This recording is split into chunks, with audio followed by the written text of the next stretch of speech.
Now things are getting a little tense. We don't really, we don't really know where to sway it. I love how Before I forget, you've done every the finger time. point multiple times. We've got it. We're here.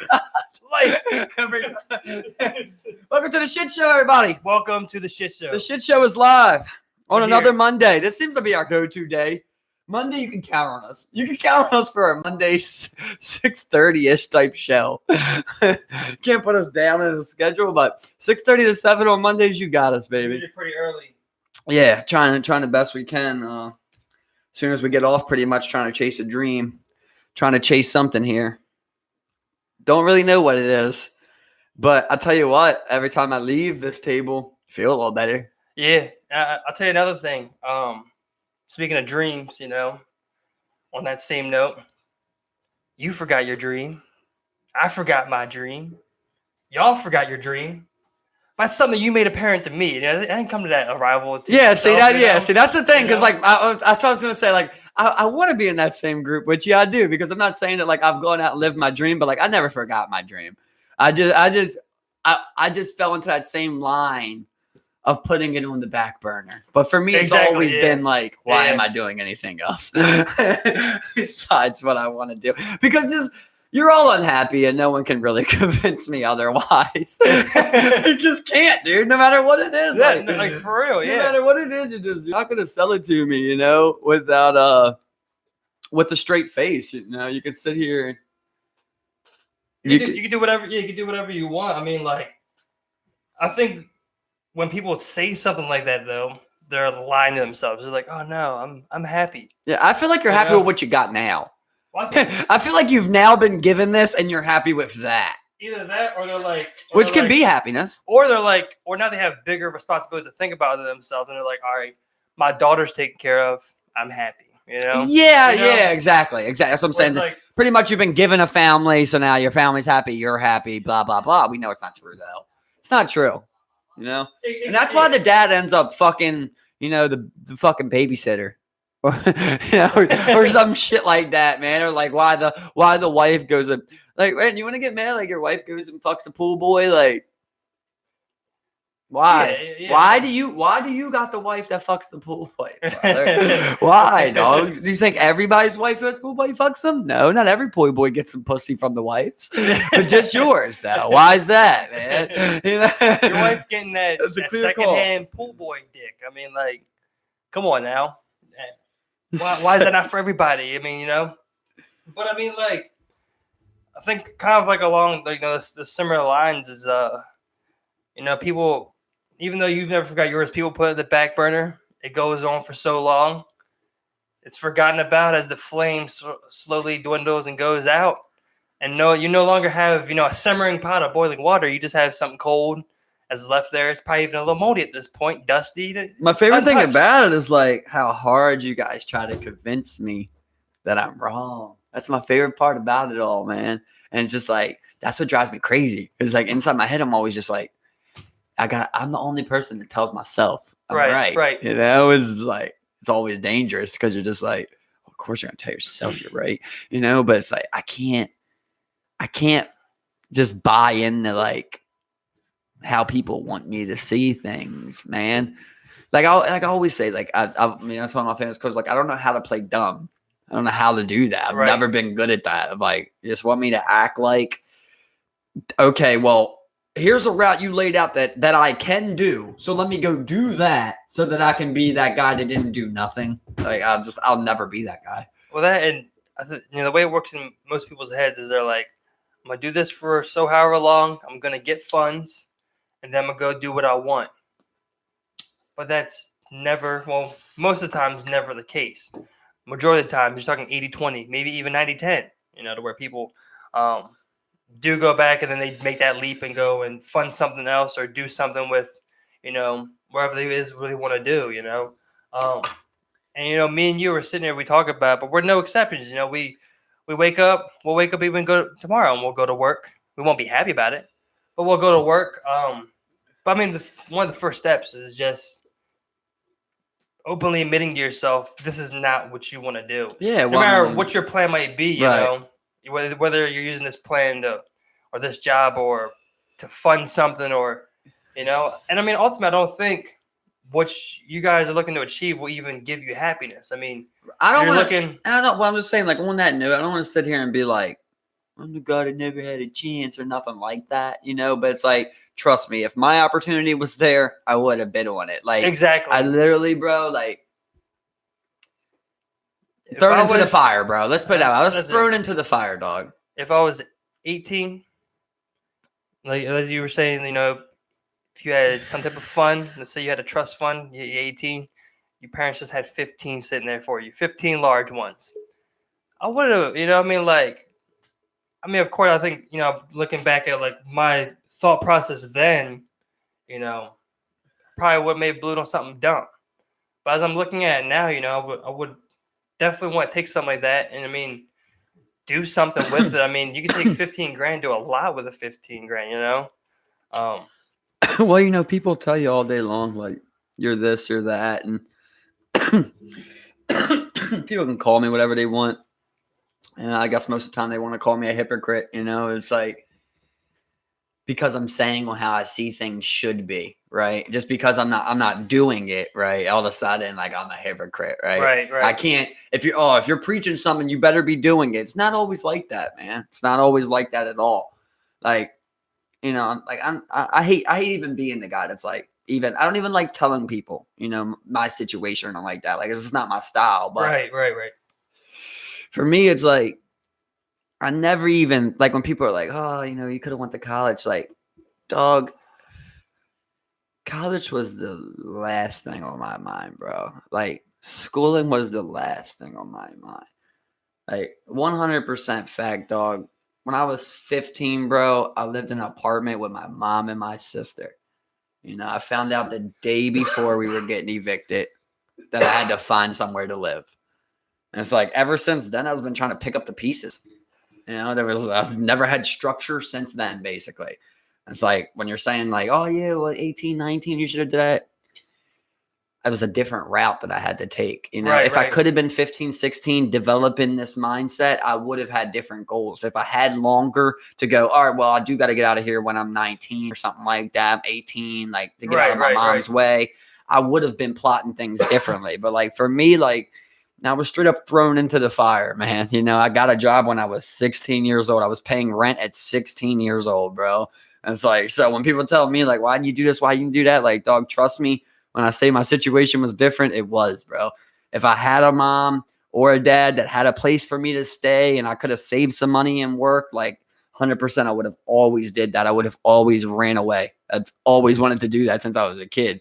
But it's like ever since that situation of when I was 16, I've been trying to put together the puzzle pieces. As you said earlier, you know, instead of, you know, working on how to thrive, you had to that, and then in that moment survive. Yeah. You know, I mean, you're not thinking about the future. You're thinking about the present. Exactly. You know, where am I going to sleep? Bro, I'm not going to know where to stay tomorrow. Exactly. I literally ask someone if I can stay with them. You know? And you know, I think it's you know good. I don't know. I guess it's a good segue to kind of like lead in. You know, like you know, people like take things like that for granted when it's so easily given to them. I mean, I know a couple people off the top of my head. You know, and I'm not saying necessarily because they have that they should be better than what they are. But I mean, you know, having a support system, having parents, someone, you know, telling you that, you know, you're destined for more or you're better than this or something to kind of push you. But above everything, it's like, of course, like it's the thousand lines of like somebody always has it worse than me, right? And like I said, that's why I don't even like being this guy. Like, exactly. People never hear that shit from me because I'm just not that guy. But like when I hear people like, yeah, my mom didn't help me get this car. I'm like, bro, my mom couldn't pass the driver's license test. Nobody in my family drives, bro. Yeah. When you look throughout my whole entire family, like on my family, there's two people that drive. It's my sister Jen and my cousin Chrissy. Yeah. I don't have an uncle that drives. I don't have an aunt that drives, like at all that I really know. You know, that's actually my aunt. Like I have people out there, but like my mom couldn't pass the driver's license test. Like my dad drove for like a couple months. You know, never could have his shit. So it's like when I hear people like, yeah, mommy didn't help me get this car. It's like, bro, if your mom drives, that was a blessing to me. Yeah. Like, I don't even know what that feels like. I don't even know what it feels like to be able to have a ride somewhere. I hate even being like, this is not me. This is not me to be this person. But like, this is like, when we're talking about like the origins of how I got to this point, this is where it all came from, you know, of like, I literally, bro, I come from a very low IQ family. You know, like I told you before, like I felt like literally in like 7th, 8th grade, I was kind of passing my family's IQ. Right, and of course he's not sitting there like, oh, my IQ was growing exponentially. Yeah, he's saying intelligence overall, just like day-to-day life, I could survive better than my mom could out there. Exactly. You know, it's weird. It's weird because you don't even notice that until I never noticed that until my sister said that to me. I was like, you know, I remember my mom, like I've told you, my mom always had trouble paying bills, you know, and I remember my sister told me like, well, she should just give you the money. You know, and you could pay the bills. Right. And like at the time, I never thought about somebody. I was like, you're right. Like, this is like 7th grade. I'm like, you're right. I mean, I could write a check. I could send money out. Like if you had the money, I could manage it. I could do that. Like I really could do that. That was always your thing, you know. Yeah. The money. I can manage some money, dog. Yeah. You know what I mean? But it's like, just like, I don't know. I don't even like sitting here like ragging my peoples, bro. Like I really don't, because like in my head, like I'm that same guy that's always like, I'm so glad. And you're also not trying to put this forth as like an excuse anyway, you know? Not at all. It's just open conversation as we're discussing it. But like even with my mom, you know, I mean, she's let me down 1,000 times, like. But still, I know, like, I still, like, love my mom, though, you know? Like, I don't like my mom, but I love my mom still. Like, I still understand that, like, someone gave me birth, that, like, if no one looked over me, I would have been dead no matter what.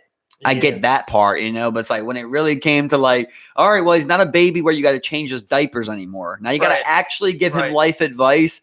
Just was never there. See, I want to, I came from, overall, I guess, I never had to worry about, being evicted or anything, but I definitely came from a family of comfort. I mean, my grandmother, she, when she tells me about how she lived her life raising, she raised 4 kids. She was single, and she would have worked like 3 jobs. I would say a lot of people come from kind of the predicament that you come from, basically, where it's like, by all means, you didn't have a perfect life. Exactly. You dealt with your parent, your parental things. I'm definitely a product of comfort. Someone stepped up though and was like, "Okay, I got him." Yeah, exactly. I still remember the story. I mean, social workers handing me over probably like 3 weeks old to my grandmother. My grandmother. Hey, you remember the story? My grandmother was like 65 at the time. When she got me, so she's she's like a newborn. Like, I can't do that. She had also just got in custody of my sister at the time, my middle sister Lauren, and she was, I want to say like 8 or so. I mean, I'm probably off. That's probably like 6 or 7. She was still young, but I mean, she was taking me as a newborn at 65. Or your grandmother's an absolute saint. Your grandmother's an absolute saint. Mm-hmm. And I've literally never even heard you like complaining about your grandma, bro. You've never, your whole entire life, dog, you've never complained about your grandma.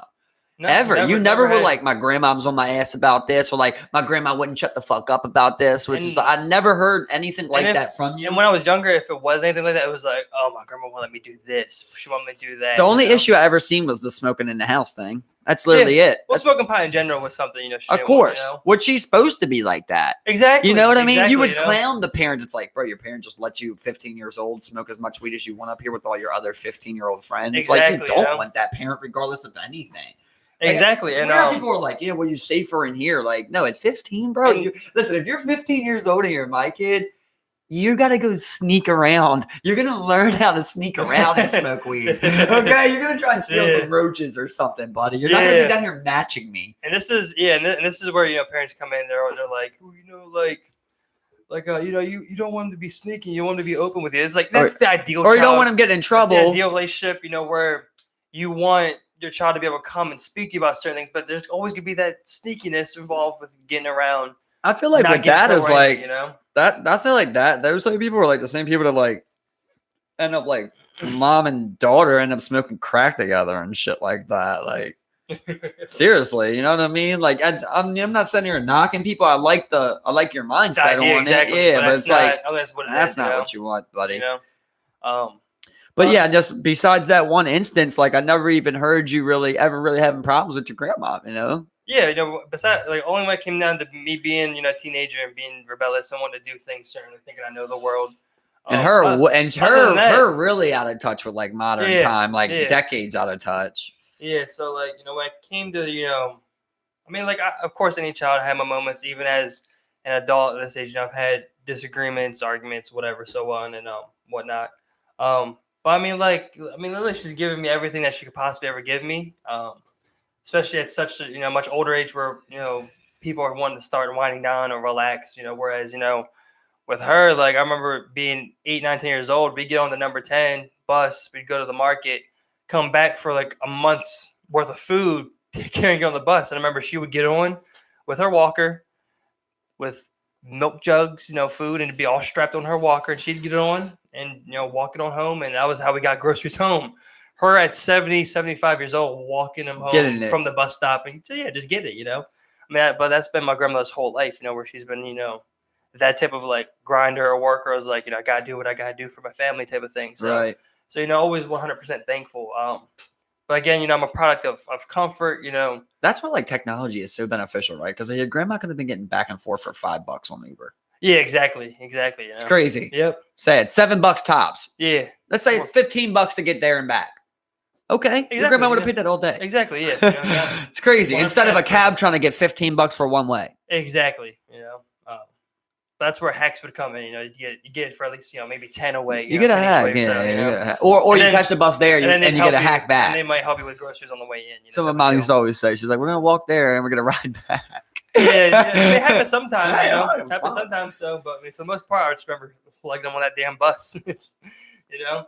And I mean, that was one thing, you know, me being 16, you know, you're getting older, you're getting a little more angsty. I didn't want to, you know, wake up on my Saturday morning, come from school and maybe even hungover because that's the type of stage I was in. And then get on this bus with my grandmother and go and lug groceries, you know.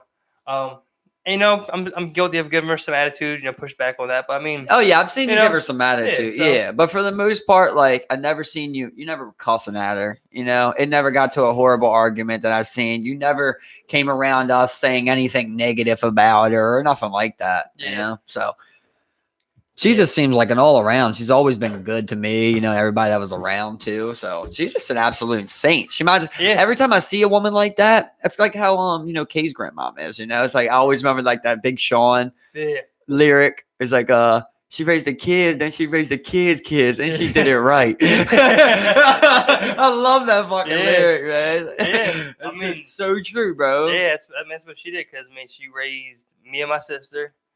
You know, after raising 4 kids of her own, so you know, I mean, she has some hilarious stories about one of her sons. You know, both of my uncles went into the Marine Corps, but only one made it through Parris Island or whatever they were at the time. And she still recounts the story to this day, where she'll be talking, she'll be like, "Oh yeah, you know this son. Oh yeah, you love him. He's great. You know, he's a Marine. You know." You know? And he's like, then there's this other son. Man, no, she goes far. She's like, man, he was a fucking pussy. Oh, she says that. Yeah. Well, they're not on, you know, speaking terms, but I mean, she'd be like, oh really? Yeah, they don't. Yeah, completely exiled. Yeah, she's so weird. Yeah, you know, whereas, you know, she went, you know, she said, you know, where at least from what she's told me, that, you know, he kind of cut her off because his like wife and them didn't get along, and he was like, I still don't even know them, so you know. I know my other uncle. That seems to be a thing with like a lot of grandmoms. It's usually like they realize they made mistakes with their firstborn, with their kids. Yeah, basically. Yeah. So then they're like, all right, well, if I'm not gonna watch you fuck this up too. If you're not gonna do it, I will do it. And it kind of is like a moment to correct themselves. I feel like, you know, that's how my mom is. That's how Kay's mom is. Like, just really. They've always been there for those kids, you know, because they're just like, they want to redeem themselves. I think they're also from that different age where it's like, you know, they're in that mindset. It's like, you know, you gotta do what you gotta do. You know, it's like, you know, I gotta go ahead and I gotta get it, or I gotta get this. You know, especially when it comes to like your child, it's like, well, he's my kid. I gotta do what I gotta do. You know, you're my responsibility. And for a lot of people, it's like, I'm doing it because I love them. I'm always gonna support them. But a lot of times it's like, they're in that mindset of, I gotta do what I gotta do. You're mine. I gotta do what I gotta do. It's like, I mean, like, I don't think for her it was her choice to raise 4 kids and work 3 jobs. It was just that, well, I gotta grind. I gotta live. I gotta make ends meet. So yeah, that type of background. Yeah, it's weird when it comes to that, like in that instance, like for me, like I don't even talk to my mom. I don't even talk to her on like. I don't talk to my mom either. Yeah. I don't even talk to my mom on like the monthly basis. The monthly basis. You know what I mean? I don't. But like, and it doesn't bother me that much, as bad as it sounds. No, but like no, for bro, me, no. but then right, I sit there and like, let's say like my boss, like let's say my boss yells at me at work. In my fucked up head, like in my weird head, dog, like when I get out of like, let's say I come out of there and like we had an arguing match, I'm like, somebody yelled at my mom like that, bro.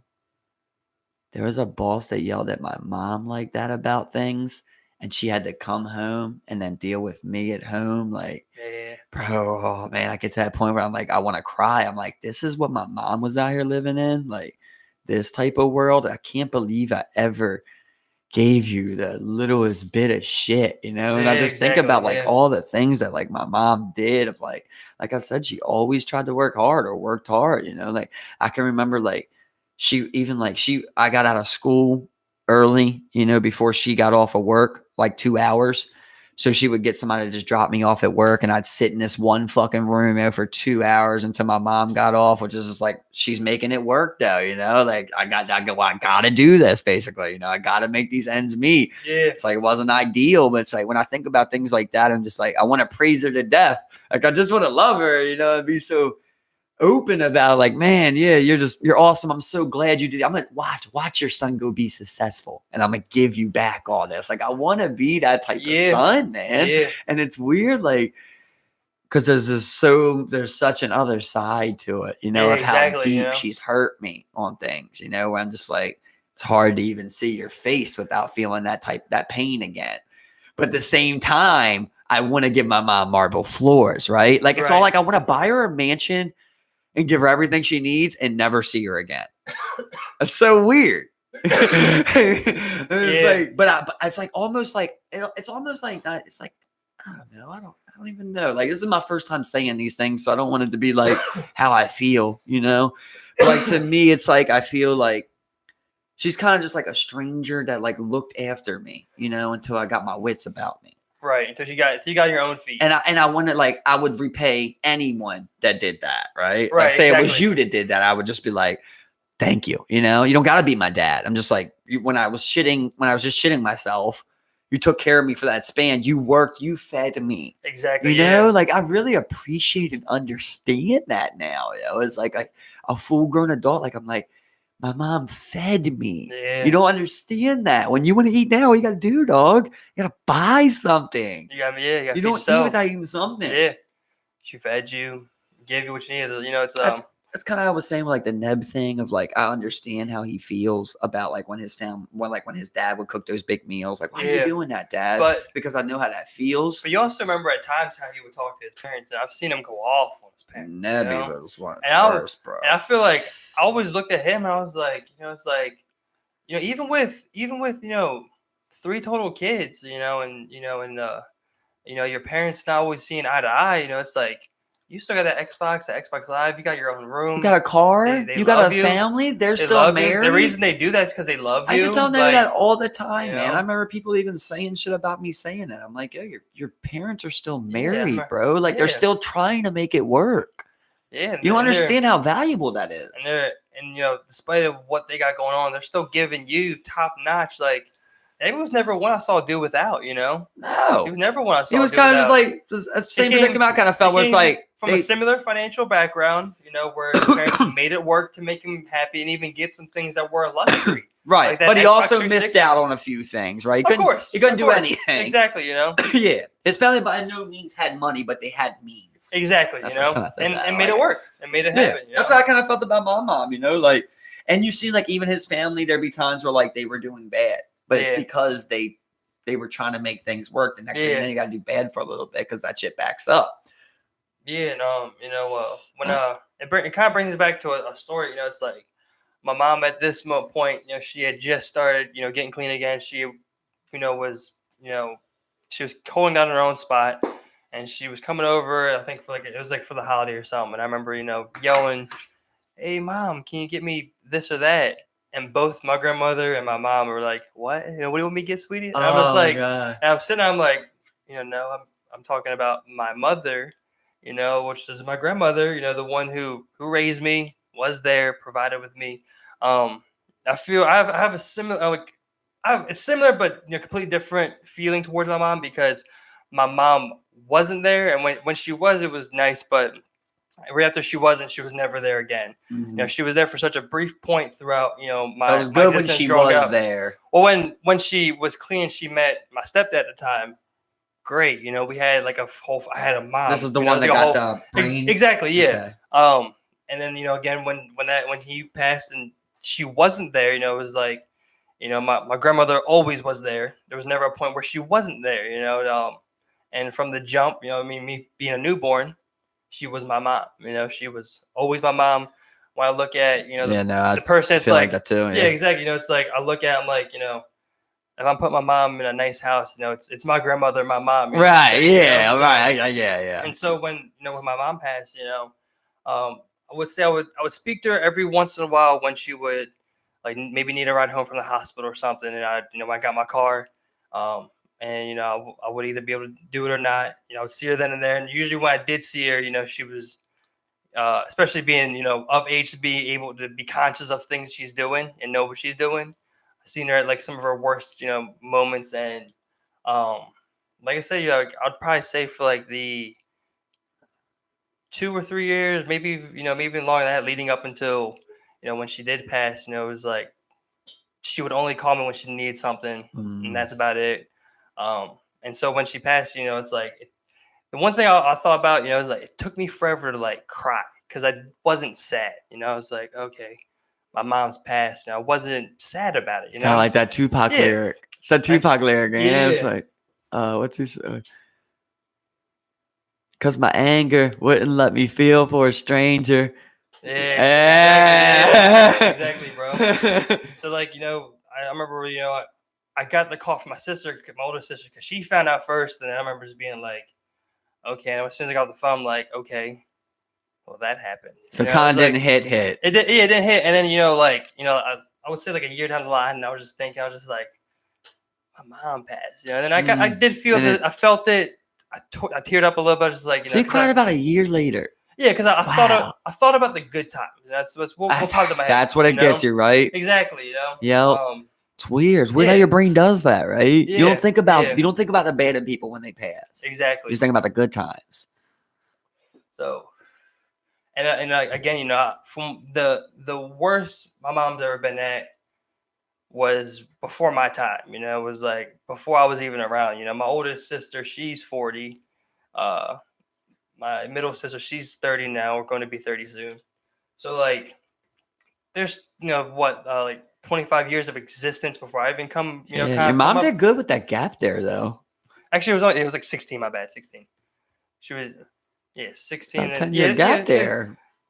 Well, with me, with me at least. Oh yeah, I'm just saying between the first and the second. But she started young, so, right. So I hope you spaced out a little bit the first time. She did good then. I mean, she started out young. She survived her 20s. You do 16 to 19, it's like, okay. Well, it's like, most of these girls like 18, 19, 20, 21. Exactly. It's pretty much almost what it was. My sister's like something like that. Yeah. So something like 18. And like 23, 24, 25, something like that. Like, and you're just like, just keep taking it. But like being older now, it's like, like I look at like, a lot of areas or how a lot of people grow up, and it's like, oh, you didn't have to deal with crackheads. Oh, you don't even see crackheads every day. Oh, you never had to deal with alcoholic. You never were raised by alcohol or whatever, It's but like, well, I don't want to speak for you, but like for me, it's like, I don't even notice those things because like those are nothing. They're nothing. I seen a crackhead. That's nothing to me. Thank God I only seen him. He didn't live with me. Exactly. You know what I mean? Which is what I've been through. I've lived with crackheads, bro. Exactly. But I mean, even like like I told a story, you know, like growing up, good part of Baltimore, and here I am being exposed to cracking guns. You know, being 15, 16. Not everyone comes across something like that. Right. That does something. But at home, you know? like you're not starving. You got a place to live. Exactly, So it's so weird, like right? It's like yeah. it's like we start calling it like Baltimore good. Yeah, like we lived a Baltimore good life. Like, it's like you don't understand. You don't understand. The drugs and the guns and everything were there. All that was there. We had that Baltimore Lux. It's like you know, if we're talking like living in a Baltimore apartment, we had penthouses. Yeah, I got you. But I mean, you know, it's just and of course, I think the clearest thing I want to be is, you know, we're not using these excuses. You know, these are not excuses by any means. You know, no, just memories at this point. Like for me, like it's 100% fact, bro. No exaggeration. The first 16 years of my life, like we lived 14 different places. There's almost a place every year. Yeah. So for me, it was almost like that was kind of ritual. You know, I kind of remember like. Well, my mom would just take her tax money for all of us. It was only really 2 of us. Then sometimes she would claim the kid when she could, my nephews and shit. And she would just get a place, pay the security deposit, pay like first month's rent, second month's rent, and then try and pay like third. And pretty much from there, it's only a 1-year lease, bro. She just wouldn't pay again. Right. So it's like, get out. By the time like Christmas time's coming around, we're just trying to like spend Christmas at that house basically. And then we're ready to go. You know, like, all right, we got through Christmas. We got the holidays in. Around like early January, we would always go somewhere to stay for like 2-3 weeks. My aunt's house or uncle's house or some friend's house, somewhere along that. My mom get her taxes. We'd get a place. Yeah. Same thing. Because there's no credit for rent. You know what I mean? Exactly, like your credit doesn't get hurt from not paying rent. Exactly. You know, there's nothing back. No. So my mom would just keep doing it, signing up, knowing she couldn't afford it. But like, you know, grinding. Like that's what I said. Like she did grind. It's not like she just did it and didn't try to make it work. She just was bad with money. And like when people was like you're talking about me, like money management, bro, like she was bad with money. So like I try not to be like that. You know, I try like even when I was a kid, bro, like if we went out to eat, I'd order the lowest thing. You know what I mean? I never would order anything outside of the lowest thing. I didn't want my mom to have to pay for anything like that. Like I remember my mom straight up writing checks, bro, that bad checks. No, she had no money just so I could have school clothes, bro. Just so I could have a pair of shoes or something like that. Yeah, that Plies lyric, bro. It's like, what is that running my mom crazy? She wrote bad cash just so I could have something to wear. Something he said something like that, man. I forget what it fucking is. God damn. Sorry, Plies. The one I can't remember. But that's one thing I definitely took for granted was that's why I say I'm kind of a product of comfort because for me as a child I was in a comfortable she made me in a comfortable way. That was the one thing I remember being envious of you because I just remember like I had good Christmases. There was this one year. We never moved. There was this one specific year though. I remember like we were like over your house right before school started. And I remember like you're like, yeah, like you were shopping online for like pants or something.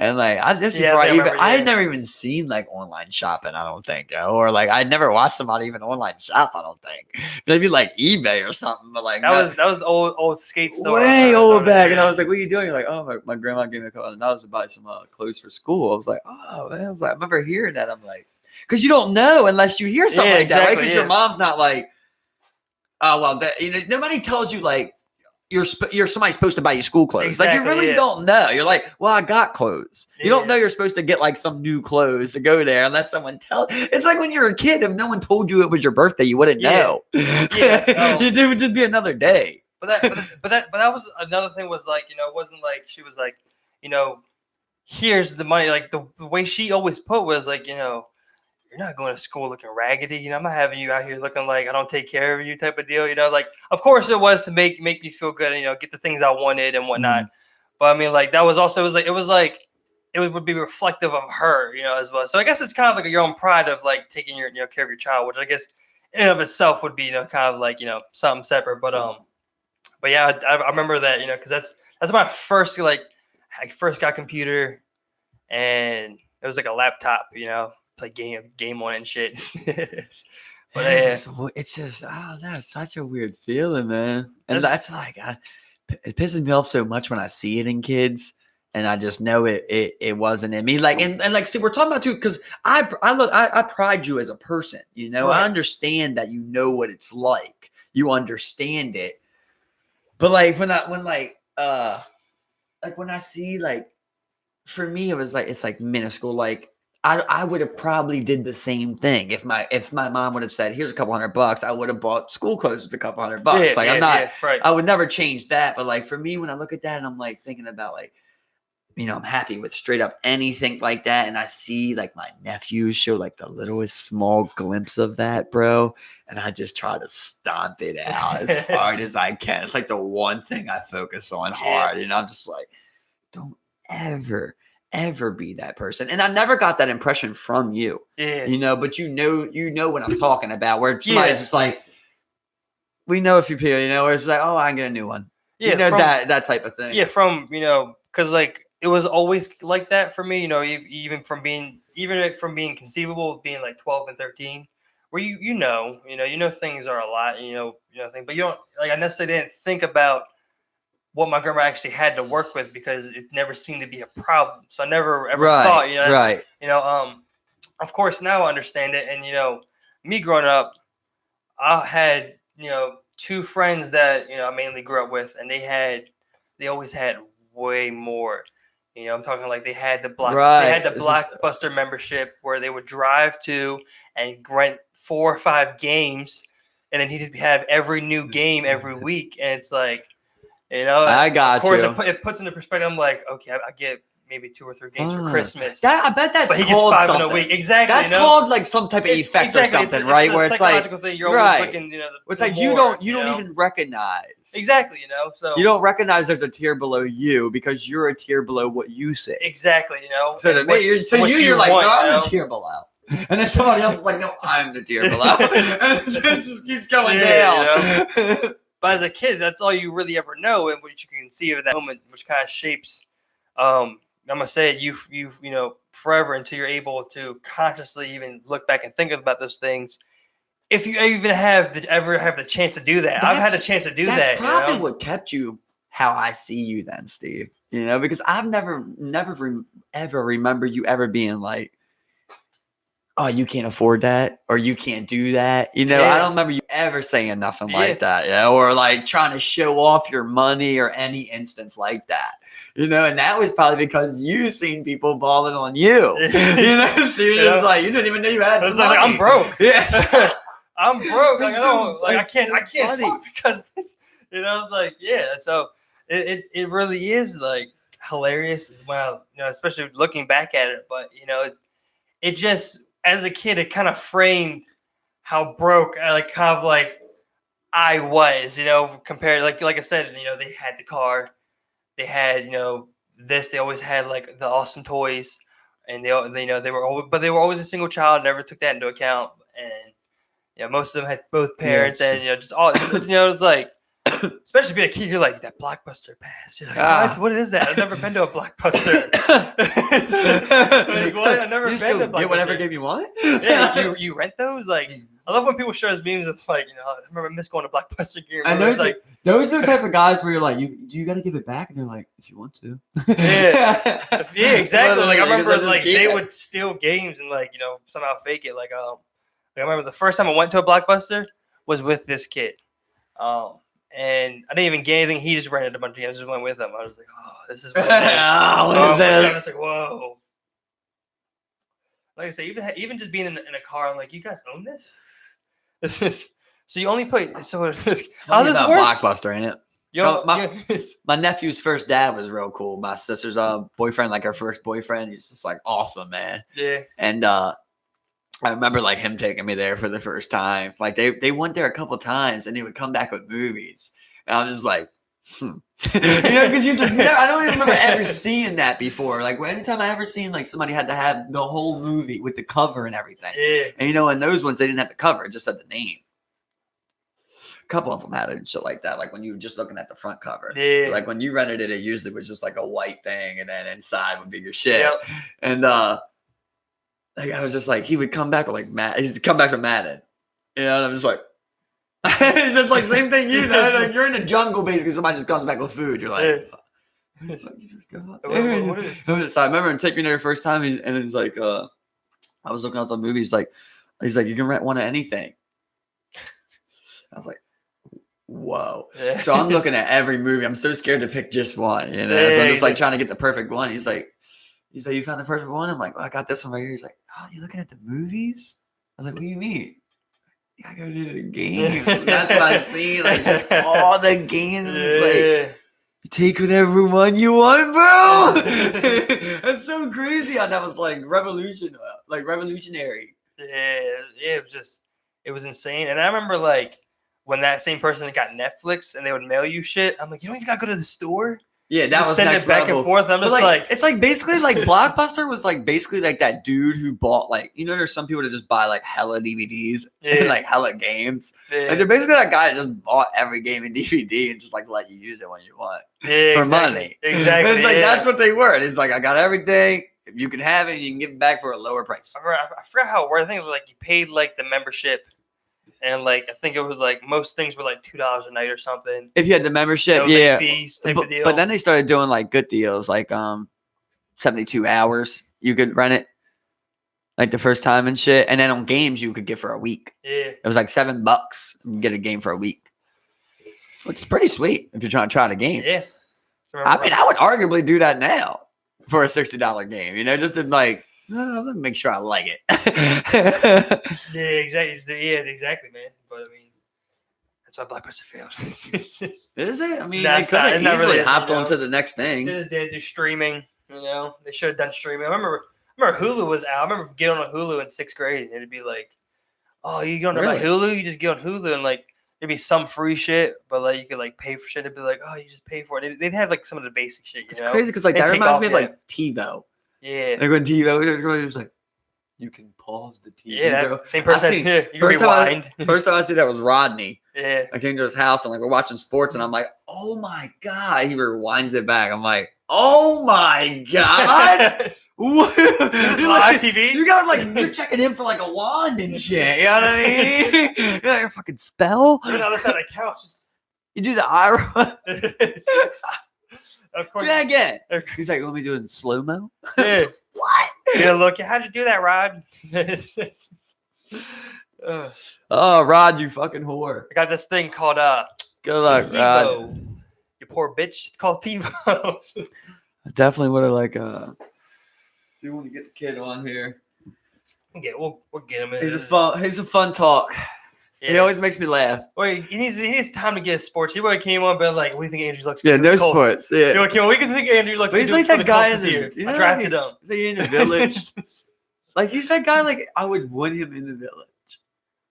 Yeah, you want me to? I'm sorry, I just caught your joke, bro. I literally just caught your joke. The funny thing is that I was correlating so many things right there, yeah. But it's funny because we literally, bro, when he retired, we were doing our draft with like Kurt, Mario, and a couple other people. Mario just drafted him, bro, and he's like, we all thought it was a prank, yo. And he was so sick, man. Yeah, but I love the video. OJ. He comes on the day I got to draft tomorrow. I'm thinking about getting him. He'll come back. He's gonna come back. Like, he knows he retired, but just he's gonna. He's gonna put up like 25 points a game. You know, that's pretty good. Yeah. I'll tell you what, I could beat DC. But the thing about it, right, is like the village, right? You're in the village and you're just like, okay, Rod is Rod. You know what is there, but he's just harmless, you know, and he's just funny. He just has like a good spirit to him, like a good aura. Like he's not a person that like I've never seen Rodney preach like hate. Like he's never did that ever. Like I see him, he's always in good spirits. But I see always, him, bro. Like I was telling you, like how like we're like, oh, can you ask him something to get him fired up? Like you really cannot ask Rodney something because when he gets fired up, he's like, oh, he look at you and he'll just go, oh, I like you. So he just makes it funny. Like it's just an ultimate extreme gift. It's just like it's a good thing, you know. But sometimes it's frustrating because you're like, no, Rod, you want the serious stuff. I remember, it's like he can make anything funny. I remember seeing him when we would link up the ball when we were young and everything. It's like I would only see him, you know, maybe 3 times a year, and every time it'd be like, you know, just see him the other day. He's like, yo, what's up, Steve, man? How's it going? You know? And I remember the last thing I told him. You know? Yeah, for sure. Like, how was that? It was just like, yeah, bro, it was last year, but it was great. You know? So I see you know, it's like, So I mean, yeah. Every time he's a good dude. He's infamous around here for that quad dick. You remember that? I remember, but I was not with you guys. You weren't there that day? I didn't know you were. I might have been. I just don't remember it. We were pretty much just playing like this. I remember there was like a name to this game. We were playing right down here. There's like a name to this game, but I forget what it is. But like basically just people line up on one side of the field. Somebody's in the middle. It's kind of like smeared. I don't even know what you can say nowadays. It's just like smeared queer with no ball. With no ball there, right? So whoever you tackle's on your team, and you just gotta go back and forth like sharks and minnows without the exactly, right? Yeah. But you gotta tackle people. Exactly. And it was so funny. Like we had all been rocked. It was fun, bro. We had all been rocked, and like it was just Nebby, Jeff, and no, it was Karen. It was Nebby, Karen, and Rodney left, and like they went into the circle, and like. They said that he was like, I bet you guys 10,000 quad dicks. Then he comes after me, and everybody started geeking, and like that's what they told us and shit. And then it just blew out of proportion. We're just like, I bet 1 billion quad dicks. And he comes after me this time, and everybody was just making bets. It was just something so random, like we never could even know what he meant. On that same, nobody even asked him. I want to get to the bottom. Every time y'all go with Rodney and like Jeff and everyone will be here, they'll be like, oh yeah, Steve, you remember quad dicks? I'm just like, yeah, quad dicks. Like, and I'm not even sure if I remember it or not. You know, it's like, yeah, bro, quad dicks. Yeah, quad dicks. 10 million quad dicks. It's just funny. It's just funny to say. Like that was the funniest thing ever. It was like, and Nebby was just like the worst with it, and everybody would just be geeking, like you're so deep in debt. It's like 18 quad dicks, and I'm gonna get over. So many quad dicks. Yeah, so many. It was like, and nobody ever clarified what he meant. Like quad dick deficit. We don't know. We were trying to figure out what's the equation of like US dollars. What's the currency exchange on a quad dick? What is one quad dick? I mean, we want to know what one quad dick is. How many quad dicks are trading for the American dollar on the international currency market right now? The stock or ride? How much are they trading for? I feel like it's a good trade. I feel like they'd be equivalent to a 5. I feel like they're like something like it reminds me so much of Quebec that is when they go like whatever a Canadian dollar would be. I think there's a lot. I don't know. What are Canadian? Whatever it is, I think that's what a quad dick is. like my mind. There's only one man that can tell us. Like in my mind, it's like I'm sitting. I'm like, oh yeah, it's the Canadian. It's the Canucks, but that's the hockey team. Yeah. You think of Canucks. But I don't know, man. I think like you need people like him around, man. You need like that guy that can just make anything easy, make anything easy to talk about. Also, Canadian dollar. That's all it is. A very emotional man. Yeah. Too. How much is it? 75 cents? 75 cents. 1 Canadian dollar. Okay, so I'd say it's about worth 75 cents. Yeah. So. Okay. You think Canadian dollar 75 cents a quad dick. Okay. I like squared. I want my quad dicks to be squared out. He's a guy that feels deep, I don't know. I'm just thinking about traits in people right now for some reason. I'm just like, because you're like, because I'll see it, and you're like, what makes? I don't know. I don't know if everybody thinks like this, bro. But like, I like to think like, what makes me think that that's a good person, or like, what makes me think that like I like being around that person? Like, I go deep into it. I'm kind of making like a character. I'm making your baseball card, basically. Of like, how much could I be around that person? How much do I value that person? It's like. Just think about Rodney, like he is one of them people of just like, I would want Rodney around. I'm not even saying like he would be the greatest asset or whatever, It's just like he brings something. He's just a guy that like ain't gonna turn his back on you, and he just can just lighten any situation. That's the 2 traits I give Rod. Rod, that's your 2 traits, dog. Your 2 golden traits. He's saying he's like, oh no, my baseball card's way deeper than that. Well, yeah, for sure. I could go on and on. He's definitely a person that you could easily underestimate. Yeah. But he does have that competitive spirit. To every him. baseball card has like they have the 2 highlight stats, and then it's hidden. Exactly. It's hidden, like the whole Pokemon card. They have the 2 highlight stats on the front. And then it's like underestimation. With an 80 and a star or something exactly. like that. Exactly. It's going to be like, when the 2 other characters are higher than this character, he receives a double boost for 5 turns. Now, do you have the holographic rod? The holographic hot rod. It's the one that moves. It's the rod that moves. It's like, what did we call it? What was he? Fucking Six God? Rodney Six God. Rodney Six God. That's his rap name for short, bro. Rodney Six God. He's out here. What traits do you value in people? Like, what are some traits that you just like super value, and then some traits that like you just are like completely turned off? So I value genuineness. I'm not sure that someone that's really genuine.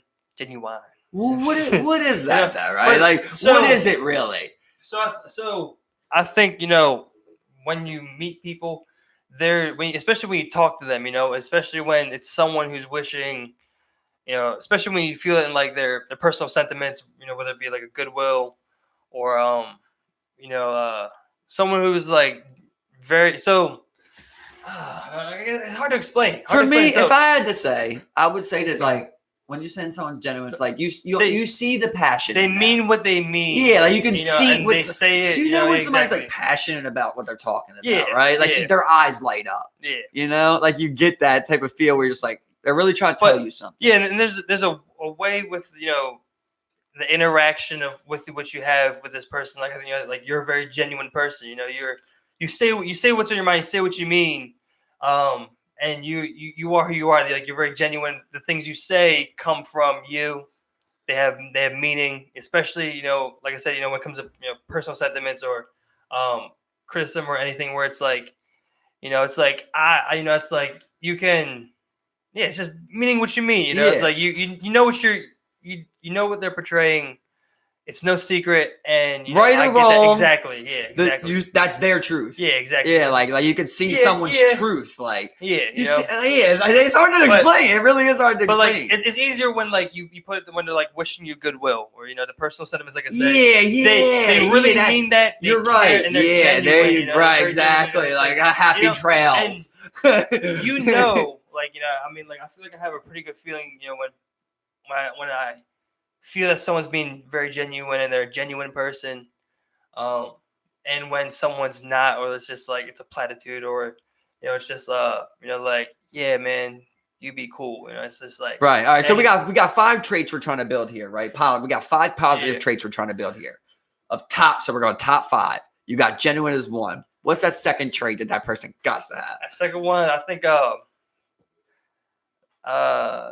Man. Let's see. For another, like the next thing that comes to mind is, it's like, I guess it runs along, being genuine, but it's honesty, whether it be with people or yourself. You can like, and I guess it also leads like, but it also leads to shit that it's like, like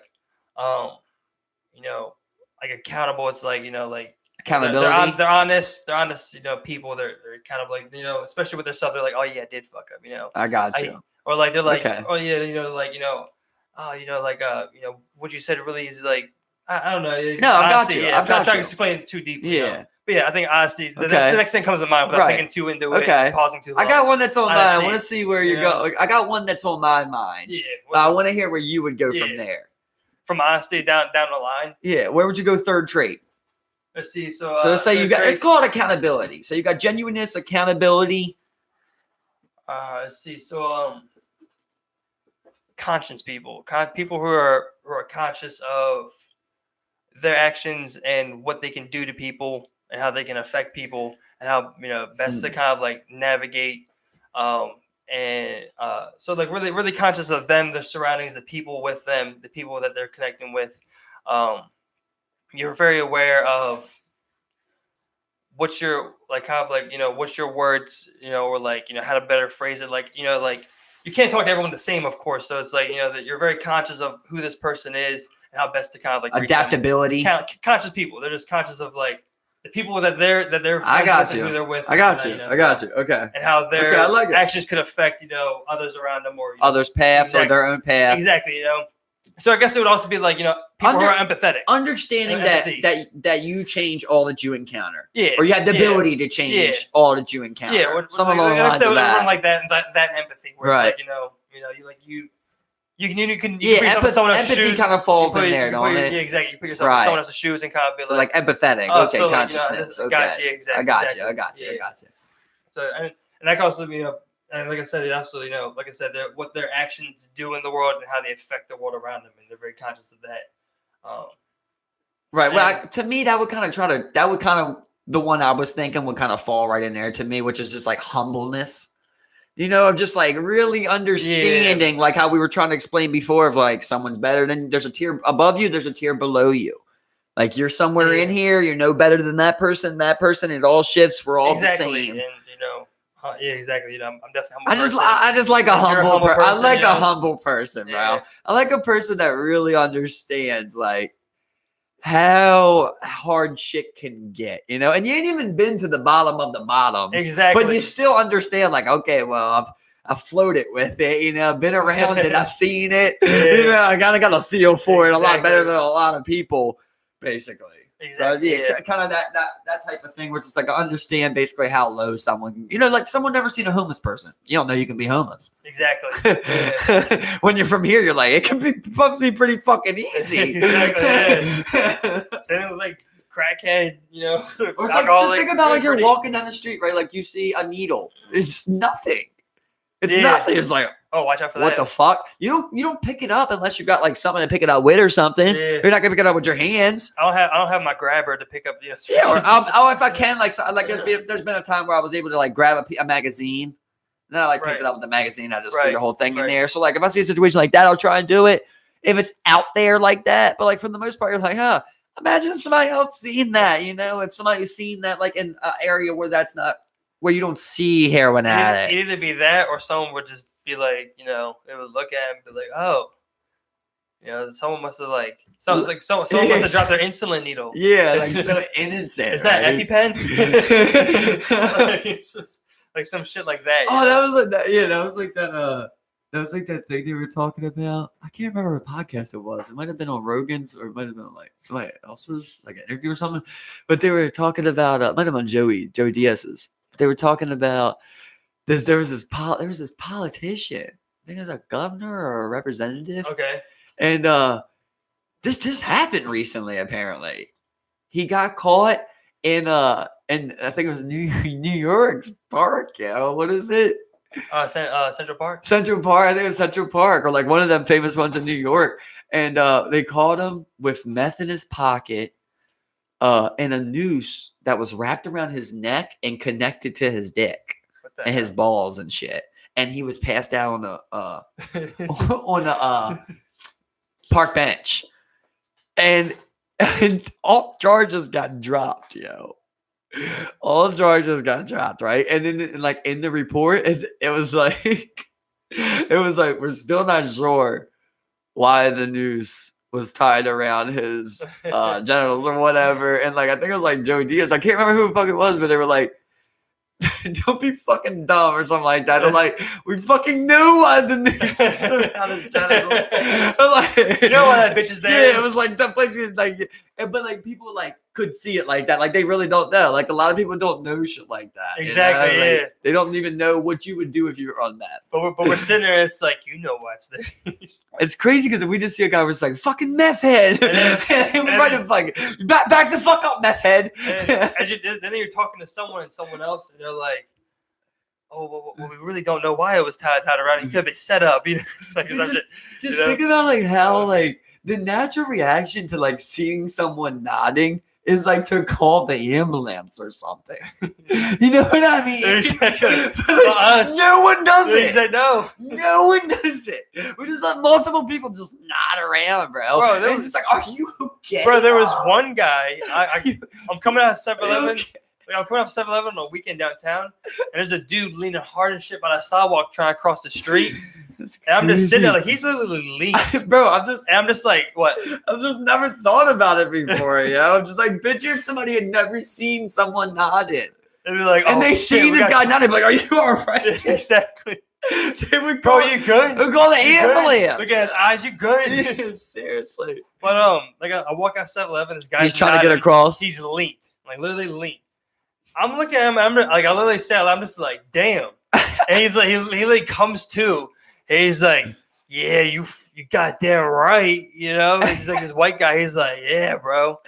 Damn. It's crazy. It's and like then walks the fucking street. Like, It's crazy. We just like laugh at it. Oh my it's God, like yeah, nothing, right? You're just yeah. numb. You're just numb, dog. It's like when people are like a homeless person. Like when you say like, okay, I see a homeless person, I want to be like, get the fuck off the streets. Like I'll do whatever I can to help you get off the streets right now. Why are you on the streets tonight? Yeah. But like when you see so many of them, when you're talking about like, all right, now there's 50 people here that I got to find a home for. They can't all stay with me. Like you start to become numb because the numbers just get so insane. Yeah. I mean, which we can fix it. I'm not saying we can't, but like it's hard to be like, all right, I'm gonna do this. I gotta get another person with me. I gotta get another person with me when I'm also trying to build a business, build a podcast, go to work. I mean, I'm not trying to make excuses, but like, fuck, man, it's a lot. It's a lot on somebody's plate or a lot of people's plates. Yeah. If you had 100 people, it'd be hard to stop homelessness in Baltimore. You still would have trouble. If like 100 people were just dedicated to trying to find everybody a home, you still would have homeless people. Yeah. That's how many they are. And there was all them homeless people they had underneath of that bridge going to the casino. Yeah. All of them, bro. They fenced it off. Moved them all out and fenced it all off, bro. And they just keep doing that. All the way from the John Hopkins, basically, when they were underneath of that bridge, and they just kept fencing it off all the way up past shit, all the way up over it now. And now they stayed there. Now they blocked that off. And it's like, all you're doing is getting them to push farther. What are you just hoping they're going to keep going till they're past the casino and shit? Now they're literally, bro, when you drive on that, like when you're coming to go towards the tunnel, literally you can see houses in the woods been there for years, bro. Yeah. People have built houses in those woods. Like, exactly. It's insane. What? You want to talk about worrying about like a riot, bro? What if all of them underneath that bridge get together one day like, yo, fuck that, man. They're treating us like shit. And 60, 70 people just decide to rampage. They can do some damage. Yeah, and then it's going to say more people to join in because they're like, oh. They go in the casino. People take advantage of that shit. Yeah. Start throwing Molotovs. Everyone's stealing everything, bro. It's gone. In Molotov, the big boy room. That's what I'm saying, bro. I'm telling you, like, people are smashing those machines and dipping. Wow. You know, I seen a funny quote today that was I seen a funny quote that was a tweet where it was like, when a billionaire dies, who inherits his centers? Yeah. That was so good, bro. And then someone came on and was like, well, let's bury him with the senators that he has. You're supposed to bury them with your possessions, Egyptian style. Bury them with the senators, with your senators too. How about the burial? They didn't bury pharaohs with people, though, right? Huh? They didn't bury pharaohs with people. No, they burned. I was saying they burned pharaohs with their possessions, Egyptian style. Okay, I got you. I got you. They're trying to correlate the possessions. So they're saying, bury them with your possessions. Yeah, I was correlating more like servant, I guess. Yeah, servant. Yeah, they're like a servant. Oh, servant. They're servants to the billionaires. Yeah. Whatever they want goes. Who inherits those? Yeah, it's like, how do they do that, Bernie? They write the laws. It's very simple, Joe. They write the laws. And it's like, how easy it is to like brush that off and be like,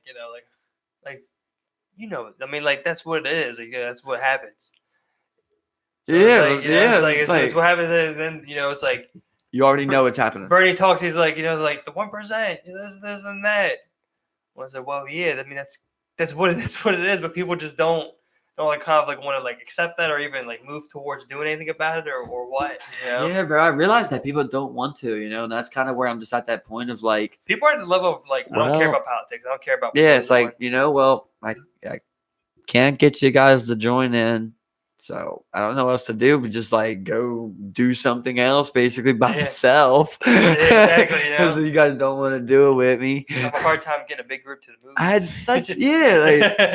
had such a solid image, like since I was a kid of like buy island, establish agriculture, establish water, have clean water source, establish bathrooms, get boat, learn to fish, blah blah blah. Bring in 50 people. Grow civilization. Yeah. And it's just like Jared Leto does some shit like that, bro. You see that shit? No. He runs like a cult like type thing, like on an island where he brings like these people out and he charges people like it's like $6,000 to come out for like a week or some shit. And it's his island and I think he just leads you through a bunch of events throughout the island for like enlightenment or something. Yeah, that's like, kind of weird and like money wise, but I'm talking about like I'm just saying. Yeah, I'm Jared Leto. You're talking about civilization. Yeah, like you want that floating village. Yeah, but like a modern one. Yeah, I'm not obviously I don't want to be a tribesman. But I do want to be a tribesman. Yeah, you get what I'm saying though. I don't want to throw a bow at a helicopter. No. You wouldn't recognize a helicopter as a tool that you can fly. Did you see that video ever? Yeah. It's a video. They're They're shooting like, bows and shit. and they're just like, they're looking. They're just like, it's not going to do nothing. It couldn't even penetrate a window. Yeah. So sad. Imagine what they're thinking. They're just like, right. Like, what the fuck? Like, you're just like, what the fuck is that shit? It's weird. Like, do they believe that no one's out there? I think they just don't worry to see. They're just worried about themselves in the wild. You know? Yeah, but like we all were at that point, right? And you get to the point where like you're self-sufficient. It's like, Right. all right, well, come on, someone hop on a boat and go. No one's going to explore though. You know, I don't think any. I think a lot of them are like, they're just worried about like, you know, they're placed in there. I think they do know about the outside world, but they don't want to be assimilated. I don't know. I actually don't know, man. I could be Right, because you're like, how do they know unless they're told? You know, Like if like me and you were the elders, and me and you knew, but then we like started having kids there and so on, uncontacted and you tribes, never told them. Yeah. If you didn't tell them, if the eldersmen and the elders women Yeah. didn't decide to tell them, how would they know? Exactly. If you just kept them there the whole time. Yeah. For me, I'm gonna be like, but it's like every once in a while you're gonna see a plane or a boat. Exactly. You gotta see cargo boats. ship, If you're out there hunting all day, like you should see boats. Exactly. Unless they do them like the village style. Yeah, you should know. Where it's like you can't go to the ends. The water will swallow you or some shit like that. Remember that? You remember the village? Yeah. We read that book, bro. Yeah, Remember? Was yeah. it Miss Ladowski? Was that her name? Miss Lewinsky? What the Yeah. fuck was her name? Something like that. Lewinsky. Ain't that when we read that? Not Lewinsky. Yeah, something like that. You know? Lewandowski or some shit. Favorite. Yeah, something like that. Ladensky is what it was. That's what it Lewandowski, was. baby. Yeah. Signed the extension, I seen. Yeah. But like on like the flip side, like they have that. There's that one tribe of people that live on those boats where like they have like inflated like appendixes or something, and they're able to like breathe underwater like longer for like 10, 20 minutes. Yeah, I'm about to say something crazy. You know, something weird. I thought it was 12. I thought it was 12. Something high, like 12, yeah, not 20 minutes. Which is wow. Exactly. And they just spear shit underwater, you know? It's just like, apparently like a tough way. They have more webbing in their feet and shit too. So Yeah, like, I did see that. you know, Yeah. Yeah, that was cool. Like, it's not exactly webbed feet, but they have more webbing, you know? So it's like they can swim more and shit and whatnot. So, yeah, you know, it's just like, people, man, people are just like some fucking, you know, just, I don't know, like, evolution. Like, people are tough. People are tough like shit. You think they're tough? I think people are pretty tough, bro. Yeah. I think those people are tough. Yeah. I think a lot of people are soft. I think that's why, Well, like, nowadays, yeah. I feel like that's why they don't. don't want to, like, go out and start their own shit. Because it's like, well, my family's here and I already got my Camaro. Well, yeah, and I've got a good exactly. job. I mean, like, I think, you know, you strip that out. I think a lot of that's very unnatural. But I mean, I think it is natural. But you strip all that away, you know, it's like people will find a way to survive. I mean, you know, it's just what people do, you know. Whether you're floating on houseboats throughout your whole life, you know, or you're living, you know, off the desert or something. Yeah, like but that, like I would say that like what I mean by that is, of course, yeah, like humans, yeah, we're figure out how to survive. I'm not saying it like that. I'm saying like in America, people I think like the hardest 10 could kill the weakest 90. Yeah, yeah. Like that type of number shit. Yeah, you know, because I mean, because like it's that much of a gap. Well, that's the thing. There's people. There's people really about it. Like you got like, you know, BJJ, you know, land, you know, Arctic survivalist, you know, out here, you know, just like just has to survive in the Arctic, and he's just a hard fucking dude. Yeah. I mean, I'm not. Nobody's got some miles. Well, I'm not here to claim that I would sit here and thrive, you know, but I feel like I know how to stay out of the way. I know how to stay away from them guys and let them square it up. Yeah, I would survive, you know. I have a gun and I'll just, you know, a BJJ can't do nothing with a gun. Like you were saying, I don't want to be that guy to be like, you know, put me in this situation, I'll live. I'll survive, you know. I'll find a way. I'll make my way. I'm not even. I would. It's like better just like don't even say that. Just say like I have a better chance than a lot of people. Yeah. Right? That's just pretty much exactly. I feel like I got a better chance than a lot of people. Exactly. Yeah. From what I say. Yeah. And like it's definitely like men, but like I hate to say it, but like when you look at women, like there's a gap between like the tough women and the weak women. Like when you see a tough woman, it's such a surprise. You know, you're just like, wow, like. This bitch is just like, she's getting it, you know, she's grinding all around. She's just whatever it is. I'm not trying to like put a label on what is tough and what's weak, you know, because then you're gonna float in a fine line. I'm just saying that person like taking care of all the responsibilities, doesn't bitch and complain, just getting it, whatever it might be. Because it's like, I'm trying to think about the same way I look as a man tough, basically. Like anything all the same things, right? Like whatever it is, if you're lifting weights, if you fucking run marathons, if you're fucking a triathlon, if you're a fucking mom of 3, like all that shit to me is tough. Yeah. But then I see a lot of people where I'm like, you couldn't be a mom of 3. Because I see it in you. You don't have it in you to even deal with something like that. Exactly, yeah. And it's like, I see a big... But here you are. Yeah. Mama 3. 4, go to 4. You're just like, you're not really, you can tell you're not built for that. And I'm sure the numbers are probably right there with men. Yeah, I don't think I'm built for 3. The numbers are right there with men. I'm not trying to say that, but like, you can just see it like, but no, I'm not built for 3. I mean, like, even like when I look at like my best example of it is like fighting. Like, just look at like the UFC. Like, there's 3 bitches that will knock 30 bitches out. You know what I mean? There's literally 3 bitches that no one's gonna beat unless they fight each other. Yeah. Simple as that. I mean, that's the only one. I mean, between Cyborg, Nunes, and Shevchenko. So it's like, I feel like that kind of tells you, like some bitches, when you look at like a Shevchenko, you're like, this bitch is built, She's deadly. She's deadly against men, bro. Like, I don't want to fight her at all. You're like, yeah, she could probably beat like 35 women. She probably could beat 35 men too if you match them up right, So my numbers are always misconstrued, and it always looks like you're being like biased. But like, you get what I'm saying. Like, I get the line you're floating. No, I get where you're going down. So it definitely is like, because I mean, like, you see a lot of dudes that are like, okay, you're getting it. I see you. But even like with the worst guys, you're like, all right, well, that guy, he could still lift something, do something, Yeah. He can still put his ass to work, and not feel bad for it. Those female bodybuilders, bro. Them bitches are fucking crazy. Yeah, it's funny how like they were saying like how they can actually run farther. They can't run faster, but they can run farther because they can keep up the same pace for longer. And then apparently they can like also they can hold themselves up longer. They can hold their body weight longer, apparently. So I don't know. But I guess there is advantages to different body builds, right? Yeah, exactly. I mean, that's just like natural. Like, 2 people train, usually the one that's bigger is going to win most things if they both train the same. Just because they're bigger, unless it's something that benefits a small person. Yeah, exactly. But like, if you're talking about weightlifting, all right, well, 5'10" and 6'5". If you both train the same, 6'5" should lift more every time. But then it comes up here, I guess. And usually, women are more flexible than men as well. They're able to flex and flex. So I don't know how we got so off topic, but let's get back. Let's get back to our traits. Okay. We went the village route. So we had accountability. Well, for what I think so it was it was genuine, accountability, honesty, and consciousness.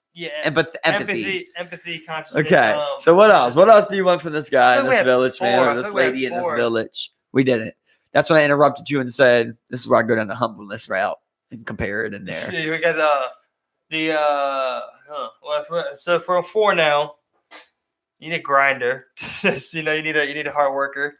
I feel like you want someone that's like. Yeah, what's the word for that? Like the grit, this is like gritty. Like they get down into the dirt and be like, all right, I'm fucking laying this foundation, bro. I'm fucking doing it. I don't know what the right word for it. It's like it's grit. I like grit. Grit's the best I can think of too. Determination, something like willpower. I mean, you can put a number of things. Gritty bitch. Just strong. You put strong. You put strong. You can put down there as well. It's like in like the. Since it's not like they're like physically strong, but like they're strong mentally, right? Willpower. And then what are you wrapping this beast up with? I'm tying this bitch off with a bow of fucking a bow of patience, maybe. That's a good one. That's a good one to throw in there. What a trait! What a trait! That's a trait I envy. Well, I'm not very patient. No, bro. I've always said like I hate being rushed and I hate waiting. Yeah. I just go at my own pace. That's always been the problem. Yeah, exactly. and like people don't go. I get shit done though, you know. I get shit done, man. Yeah, I think patience is definitely one. I think. All right, so 3 traits that just turn you right away from anybody. Off the top of my head, dishonesty, just lying. I mean, I think that's a write-off. It's done. That's like lying. Big lies, right? Because you're gonna be a lie about shit, right? If you're like, oh, I'm going out with my girl, and you end up playing the game. It's like you're a liar. Yeah, it's like you are a liar. Yeah. I think when you say that, it's not someone that's like, oh, bro, my bad, I didn't answer, I fell asleep, or whatever. It's like, no, you're just a liar. You are a liar. Enough, you son of a bitch. Yeah, I remember I said that about them. Yeah. I listened after that before. I was just like, I always called you an exaggerator, but you're not exaggerating. You just lie. You just lie. You're just not even telling the truth, bro. I used to think it was just you exaggerating it. It ain't even the truth no more. Yeah. And like I think number 2, like 3, it's like, well, unaccountable would fall under dishonesty. That would fall under that. I think it'd be pretty thing. But number 2, anger. I don't know. Yeah, of course you don't want a mad anger. Person or like a negative person. Negativity. Negativity. That's an easy one, right? Of course you don't want that one now. I was a pessimist. I don't want a pessimist. It's like it's always like, oh, is that what a pessimist is? Like, oh, it may not work out. It's probably not gonna work out, man. Is that a pessimist? I thought no. Yeah. Because optimism is when you're saying it's gonna go good. Yeah. They need to see the worst aspect of things or believe that the worst will happen. Yes. Yeah. Exactly. And then I think what's the word for it? It's vain. Someone who's very vain. What does that mean? What does that mean exactly? Like self-absorbed. They're into them. Like narcissistic. Yeah. I got you. Exactly. I got you. It's them. It's them. It's the worst, ain't it? Yeah. That is the worst. I'm saying like you're lying. You're very vain, so you're lying to yourself as well. Yeah, I've always kind of felt like that because, like, I've always said like I talk a lot, so I always feel like people don't think I don't listen. But like, bro, I talk a lot because I listen so much. You're gonna hear it all. It's all going on up here. Yeah, I'm a listener, and I'm just spilling it. Like flat out, I'm like a listener. I'm just spilling it all, So I'm like, oh, I hear you. Yeah, I hear you. Yeah. I hear you, boy. What'd you say? Hold on. What'd you say, man? Like I said. For me, I'm always like, oh yeah, I can't. That's why I can't believe that Rodney said. And then when I was right there, I was like, oh yeah. And yesterday I'm sitting there and the kid was like that. Yeah, it's like I feel like I'm listening to everything. That's the problem. Like when if I was talking to you, I could literally talk to you without you knowing and be listening to this convo in this convo. Like I can't not hear something. Yeah, I can't. That's like when like peace and quiet. I feel like that hits deep. Just peace and quiet. And I'm not even the type of peace and quiet where like you're just sitting on the couch and like nothing's going on. Like the next level peace and quiet where like you're just like alone, in the middle of a beach or some shit. I've also been in like enough situations where it's like you also learn to like listen to yourself, like listen to you, listen to what like you are telling you, kind of like I guess that's along the lines of like listening. You gotta listen to yourself, like spend a lot of time listening to others rather than listening to myself. That's a big thing. I always wonder like what do people tell themselves? Because like I talk to myself all day long, and it's like in my head, it's like because you're always talking to yourself, right? If you're like, well. On another weird note, like I geek out when I think about like other people of other who speak different languages thinking to themselves, and I'm like, you're just thinking Spanish in your head hard as fuck. Is that what you're doing? Like, right? Like, are you just thinking French in your head hard as shit right now? You're just going on a rant in your head in German. On a side note of that makes me think about this thing I was learning about elephants, where it's like they're the only other creature besides us that can recognize their stuff in the mirror. Or or one of the few, something along the lines of that. And I was just thinking about like that same thing. I'm like, if you didn't even know what you look like you do even know what you look like you're just processing everything to yourself is what I'm trying to say. Like scientists say that you wouldn't recognize yourself. Yeah, if you saw yourself on the street. If you saw yourself, but like I feel like with mirrors, like I do know myself. Yeah, I think that's like the whole trick your mind plays on you. Right, it's like where I could be like, yeah, because it's like What do you have? What if you have like an over positive outlook on how you perceive yourself, and you kind of portray that with your mind? Right. Like, Or just over time, you became accustomed to certain things you just glance over now. Exactly. Yeah. And then there's people who look at themselves in a worse fashion, and then their brain might trick themselves into thinking that they're worse looking than what they really are, type of deal. Yeah. So like it's like a perception of like the self matters. How about people that see themselves with injuries they don't got?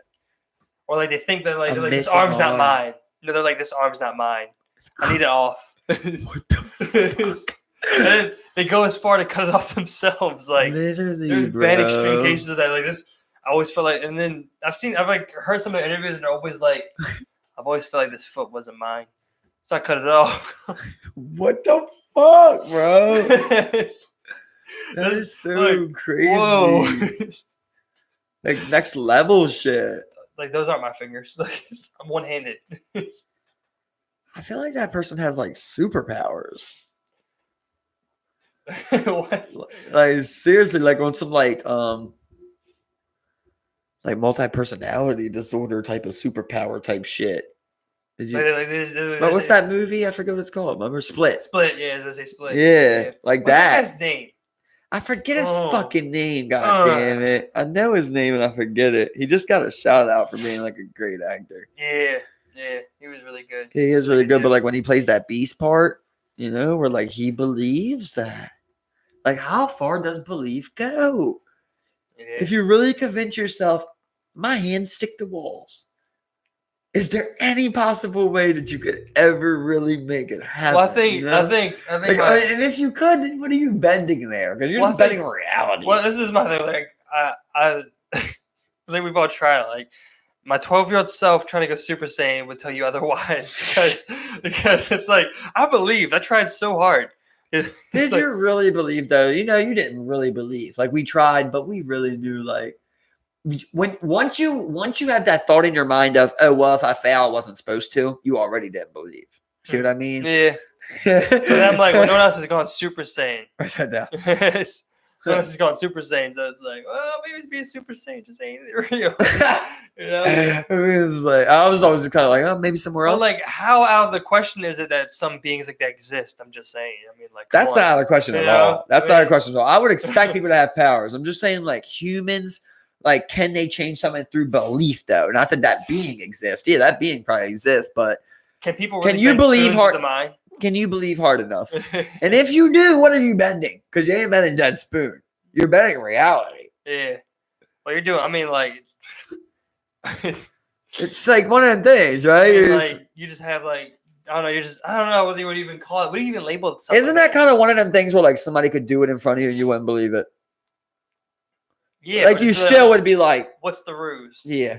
The gig is up, man. Like what? Yeah, exactly. He can literally look. Can you imagine that guy? He's like, I'm bending fucking spoons. Listen, bro. Here's the thing about it. He could put the spoon right here in the middle of us, and then he could lift. He could leave it alone, and then he could lift it up with his mind, bend it, and sit it back down, and we would be like, you know what I mean? Like we would never believe it. He could bend it in your hand. You'd still be like, yeah. You'd be like, what's the trick? Yeah, exactly. It's like a temperature thing. So like, weird. Like, you never believe in it. You never believe in it. But like, I feel bad for that guy because he's just like, I am bending fucking spoons with my mind. Yeah, but it's like, what more do you want? But like, here's the why? Why are you okay? If you're really okay, well now I'm expecting you to be like picky in the brain style. Like I want to see like your brain level just super low. Why are you bending spoons, dude? Why didn't you just tell me that you had this talent and you could bend like this table? Why are you bending the spoon, bro? The reason we ain't got no spoons, dude. Because no one's ever believed them. He's just like, I'm trying to make people believe. I'll pen anything, dude. I'll pen anything. But they never let me pen anything. No one's anything bent. No one's ever like, hey guy, bend this. I bend it back, but it still got that little mark in it that people hate. Bending spoons. I gotta buy these spoons. I got committed because of this. I buy my own spoons to bend. I was held against my will for 3 months in an institution until I admitted I couldn't bend spoons and I lost the power. Okay? But now I just gained it back. Ain't that the craziest thing when they're in prison when they're like, we'll let you go if you admit you did it?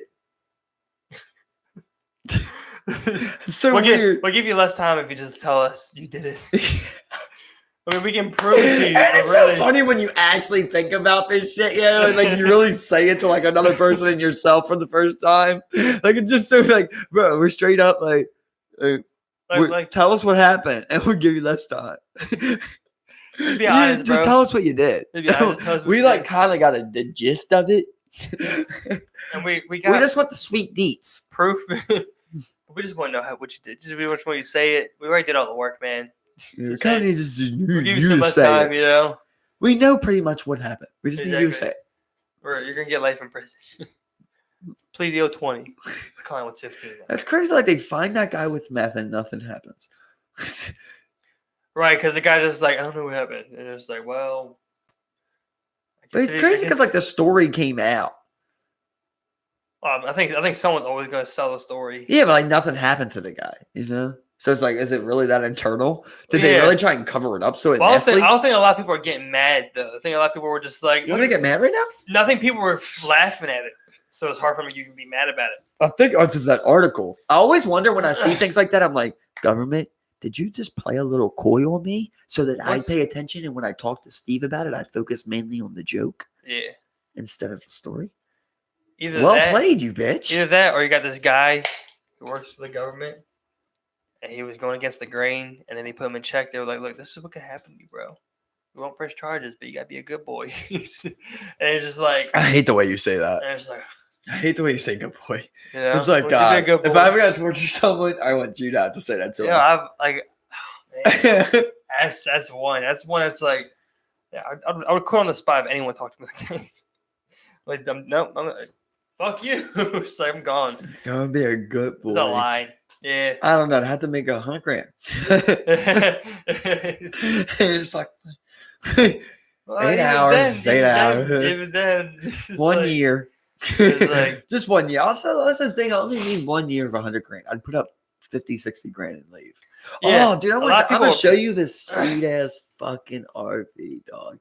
That's right over there by Aldi's for 14 grand. It's so nice, Steve, dude. So nice. How much is it? 14 grand. That's nothing. It's a big joint. That's a nothing. Oh, bro. It's a big joint, bro. We better get our RV or we better get up out of here, bro. That's literally nothing. Yeah, that's what I'm saying. Like, you can literally check this thing out right here. Let me check this bad. That thing's bad. That's a bad bitch right there, dog. Badass. Oh, my bad. Yeah. I thought there was a post. But there's a shot in here. Oh, okay. Well, we have to go far. We'll do that another time. Show you. That joint is nice. That joint nice, ain't it? Yeah, exactly, bro. 14 grand. I was like, damn, I've been right. Put the miles on that bitch. You know, another thing I was thinking is like, what if you just grabbed a boat, like a houseboat? Houseboat, bro? For like 10 grand? Oh, excuse me. I feel like the one thing with like is boats is like I know. In for a penny, in for a pound with a boat. What am I talking about? You know? It's like that's not. It's like RVs. If anything, I'm like a sailboat. How about sailboat? Plus, just go. We both sit there. I know. I know. You imagine sleeping on the water at night? I always feel like we hug the coast. Like just Steve, we're right here. We just crash that bitch on the sand, and then they can't move it, and then we're just like living on the beach. We live here. Who wants that for $500? Save the crazy grace. I don't know if I can live on a boat. No, I don't see myself ever living on a boat. If I do, it's like I'm living on one of them fucking yachts, like. Nice ass, yeah. That's what's going to take for me to live on the water. Yeah, I needed to be. Remember we talked about like not be a boat purchases when I was asking before, like, what would you buy? You know, if you had all the money. Yeah, that would be like my one thing that I would want. I want nice ass yacht. Yeah, but I want like a sailboat version where it's like you just put the fucking thing up, bro, and you just let it go, and you can be out there forever. But still, I've been thinking about it ever since you were like, oh, you're one I got to watch for. Then, huh? I'm sitting there, I'm like, bro, I'm sorry. But I'm living the best life if I have unlimited cash. You know what I'm saying? Unlimited, like, yeah, of course. But of course, let's like, I'm not buying dumb with $1 million, you know? Right, but if you had $1 billion, like, that's a lot of money. But you could spend it in a lifetime. Yeah, you know, and but you'd be fine. Exactly, you could never go broke, you know? I imagine. Yeah, because I imagine, like, if you would take that and put $500 million in stocks, okay, then you're literally probably $100 million. Yeah, exactly. You could blow $900 million. And exactly, you know. You know what I'm saying? Exactly. How long will it take you to blow 900 million? It should take you years. Exactly. You know, like, and for me, like, I always see a cap on it. It's Unless not you just buy big ass houses. It's not like exactly. It's not like house buyer. I don't see myself going out getting a 15 cars and a nice house and shit like that. I see myself getting that one big car that I want. You know, I'm gonna get a house. I'm not something nothing crazy, but it'll be cool. You know, it'll be enough for whoever that's what might you would have do. someone live with me. See, for me, all the way, if I had the money, bro, I'm definitely buying an island, bro. 100%, dog. And I got all buy your own island. Yeah, I'm buying my own island and I'm building a There's castle. someone selling their own island right now. There's plenty of people. There's that one that's like right next to New Zealand for like 400 grand. I feel you, bro. I feel you on that. Yeah. Building a castle, dog. Yeah. And I'm starting civilization. People want to come if you got money. You make it fun. Yeah. Bro. That's what I gotta do, man. Build a I gotta civilization. go Jared Leto a little bit, bro. You gotta make it fun, man. Maybe that is what you gotta do. Maybe you gotta do like a retreat, and then people just want to stay. Yeah, and it's like, well, you gotta take care of yourself, on this island. Well, hopefully, have a few people. Yeah, well, where it's like you gotta carry your own, because that's the way I imagine is like an island community of everyone carrying their own, like working together. Yeah. Oh, yeah. Wonderful. But I always picture like, I'll do it by myself if I have to. But I want help. I don't want to make it easy on me. I want to be an easy. Well, you get that money you buy. I'm coming and I'm doing whatever we guys do. I got one. It's like, I'm coming to the island. Sure, I got my sisters, so I'm working with like 4 right there, 5 on the nephew. I don't necessarily see myself doing an island, but like I would see myself like a plot of land, large acres. Something along the lines of that. I always want an island just because like I didn't want to give it away, but like you can defend an island a lot better. Yeah. If somebody wants to take their shit from you, I say castle style. You know what I mean? Like you can buy weapons. You can buy weapons in this great country. You get an island out here, in American territory or in whatever country, you're still gonna be able to weaponize. I just think of shit like hurricanes and stuff. I'm just like, yeah. See, that's what I always say. I'm not gonna get there. Come on, dog. You know me, dog. I'm talking about this shit. Listen, yeah. I'm talking about. I literally can see land. Like I can see a country. Like that's why I like the New Zealand one that I shared to you guys a lot. Where it was like, I think it was like 800,000. What it might have been, but it was like already had running water and shit like that. Came with a boat, but like it's literally like it was like 40 miles from New Zealand. Yeah. So it's like you can see New Zealand. You know what I mean? Like if shit got crazy, like okay, fuck this. Yeah, of course. But I just picture like if somebody wanted to come take your shit, you could be like, "Yo, we're not leaving. We're not leaving. Straight up. You want to come on here? We got to die on this island." Remember those people just took over like that natural forest or whatever in Oregon? Yeah. They just took it over? Yeah. That style. Like, that was crazy. That was wild. That was crazy, bro. Yeah. They had balls. He died. They did that before, yeah. The leader died, right? Yeah. He got shot up. I don't think it was the leader, but one of the main guys. One of the main guys, got shot up, yeah. Got shot up doing like a supply run or something. Yeah, they clapped him up. Yeah. But he was shooting back. But they went hard. They were like, hard, no. Yeah, they went. Yeah. They did that before, apparently, Listen, no matter what it is, I like that type of spirit in people, bro. I don't know what you're fighting. I don't even know exactly what you were fighting for. I never got to the bottom of it. Yeah, that was one of those times where I was like... I was like, standoff? No, Mexican standoff? I remember never seen one of these. I never even paying attention to it, though. Just like, I'm not even sure why they... You just kind of heard about it every once in a while. Like, these guys got weapons at the doors now. But I wasn't woke yet. Yeah, right. I wasn't woke. I wasn't woke yet. You know what I'm saying? Get woke. I gotta look into that, bro. I gotta look more into that one and what exactly happened. Kind of go that way though, where you just got straight up. We all train ourselves to shoot. Like we got our imagine 50 cals, 50 cals, right at the edge. I want castle style, but like we were talking about if I had like crazy amount of money. You want those machine gun nesters. Like, I'm gonna dome us. I'm gonna dome us, bro. I'm gonna do an entire like metal self-reflecting walls. With like edges and shooting towers, and it's buying weapons from Saudi Arabia, removable dome. You start like we're talking unlimited money, so it's like, well, if you're saying like I got crazy money, I'll buy whoever sells weapons. What do you got? How much is it? It's like, how much for a dome? 10 million. Exactly. Can I get a dome missile system on the side? Yeah. Can I get a fucking anti-aircraft missile? How much do you want? Like $800,000 deal. It wasn't even that expensive. I'm telling you, like the one they gave to like South Korea No, they did a Saudi one where they approved like 4 of them. I think it was for Iran. Yeah. So Saudi Arabia got some bitches hanging right there. Yeah. And I think it was like 16 million or something, bro. Maybe it was a deal. Or like 60. It was something with a 6, like 60 or 16, something like that. Like either way, not that big of a deal for these. Right, just anti-air missiles. 14 don't make sense. I mean, 16 don't make sense. Giving them off. Yeah, maybe it was some type of deal or something, but it's still weird. We have so much. I feel like we just have so many. We have so many weapons. It's like unlimited. Yeah, you can like self-sniper with weapons. It's like I think we have like 10 aircraft carriers. Like the next person has like 2 or 3. Yeah, but like if you just go with any like Humvees, I bet we got 100,000 more than anybody. You know, or like shit like that. I think Russia's beating us in nuclear submarines though. In nuclear submarines, Yeah. but maybe not in submarines at this point. No, I think they are. I don't know. You think so? Not sure, bro. I thought when we found out about submarines, I'd imagine we probably just were like, we need submarines. Yeah. At least made some good And then ones. you got Russia out here making their own jets and shit. It's crazy that one nuke one blew up underwater. Yeah, and they're moving that, like they have like that nuclear power plant on that's like a boat. They're like sending it out on like onto like its first voyage or some shit. It's a nuclear power plant. It's this fucking boat. Yeah, but I've been told you about that. This is a nuclear power plant. Oh, Boat. It's not powered boat. That's going up to Alaska. Exactly. Or not Alaska, Antarctica, right? And everyone's just like, you just had this shit blow up. What the fuck? Yeah, but they're taking that up there because they're building that little city up there. Did you see that? Yeah, they have like a mining town. Yeah, but literally it's just so they can power. It's because of the international water shit, bro. Like, yeah, they're attacking. They're claiming more shit in the Antarctic. I told you about that. It's crazy because when you watch the videos of them up there, like you see flags in the back of other countries, like all types of countries. Yeah, I think like Norway claims a part in it. Canada has a huge part in the Arctic. Russia has another huge part of the Arctic. And the rest is like I said, the rest is like Norway and I think like a little bit of Finland. Like it's only like a handful of countries. And Russia's just securing the fuck out of that, man. Hey, brother, you play Civ.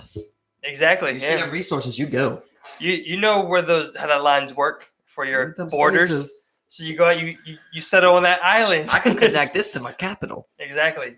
It comes down to the economic. That's what the zone's called, whatever it's called. So I was reading a review on Ancestors, bro, and yeah, mine are fucking a little bit too. Yeah. On Ancestors, bro, and the guy that was reviewing it was like, he was praising it basically, but he was like, it's fucking weird, you know. Basically, it gives you nothing, yo. It doesn't even teach you you have to find out everything, yo. Yeah. Basically, it says you start and you come in there, and you're a monkey that sees your mom die. And like from the beginning, you got to decide to like try and get back to camp or just hide, basically. Yeah. And from there, they said like it tells you nothing. It doesn't tell you how to jump or hit something or what you're supposed to eat or nothing. Like how to use anything. And you just have to survive. And every time you die, you just transfer to another person or whatever. And that's weird. Keeps going like that. Yeah. Whoa. And so you got like predators, bro, that are coming for you. Like you got to use like your sense of smell and shit and like learn what you're supposed to eat and everything like that and how to defend yourself. And like it said, it just doesn't tell you nothing.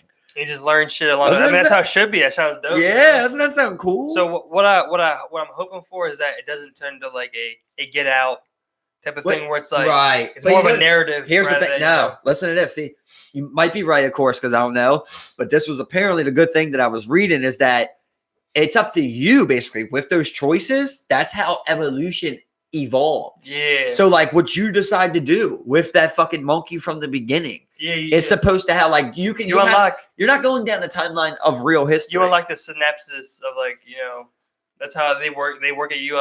The way you unlock your shit, like, you unlock it using, like, the brain neurons or whatever. That's how crazy. That's awesome. Pretty good idea. So you can, like, maybe you skip like railroads or something and go to cars because you want a different route or some shit. Yeah, exactly. Some along the lines of that. Yeah, or like your particular. I like the idea of that. Yeah, I'm just not sure how it's all gonna play out. Like they've shown the beginning stages. Thank you. But I want to see how the later stages go. And like, is there an end game or what? Like how's that gonna play out? You know what I mean?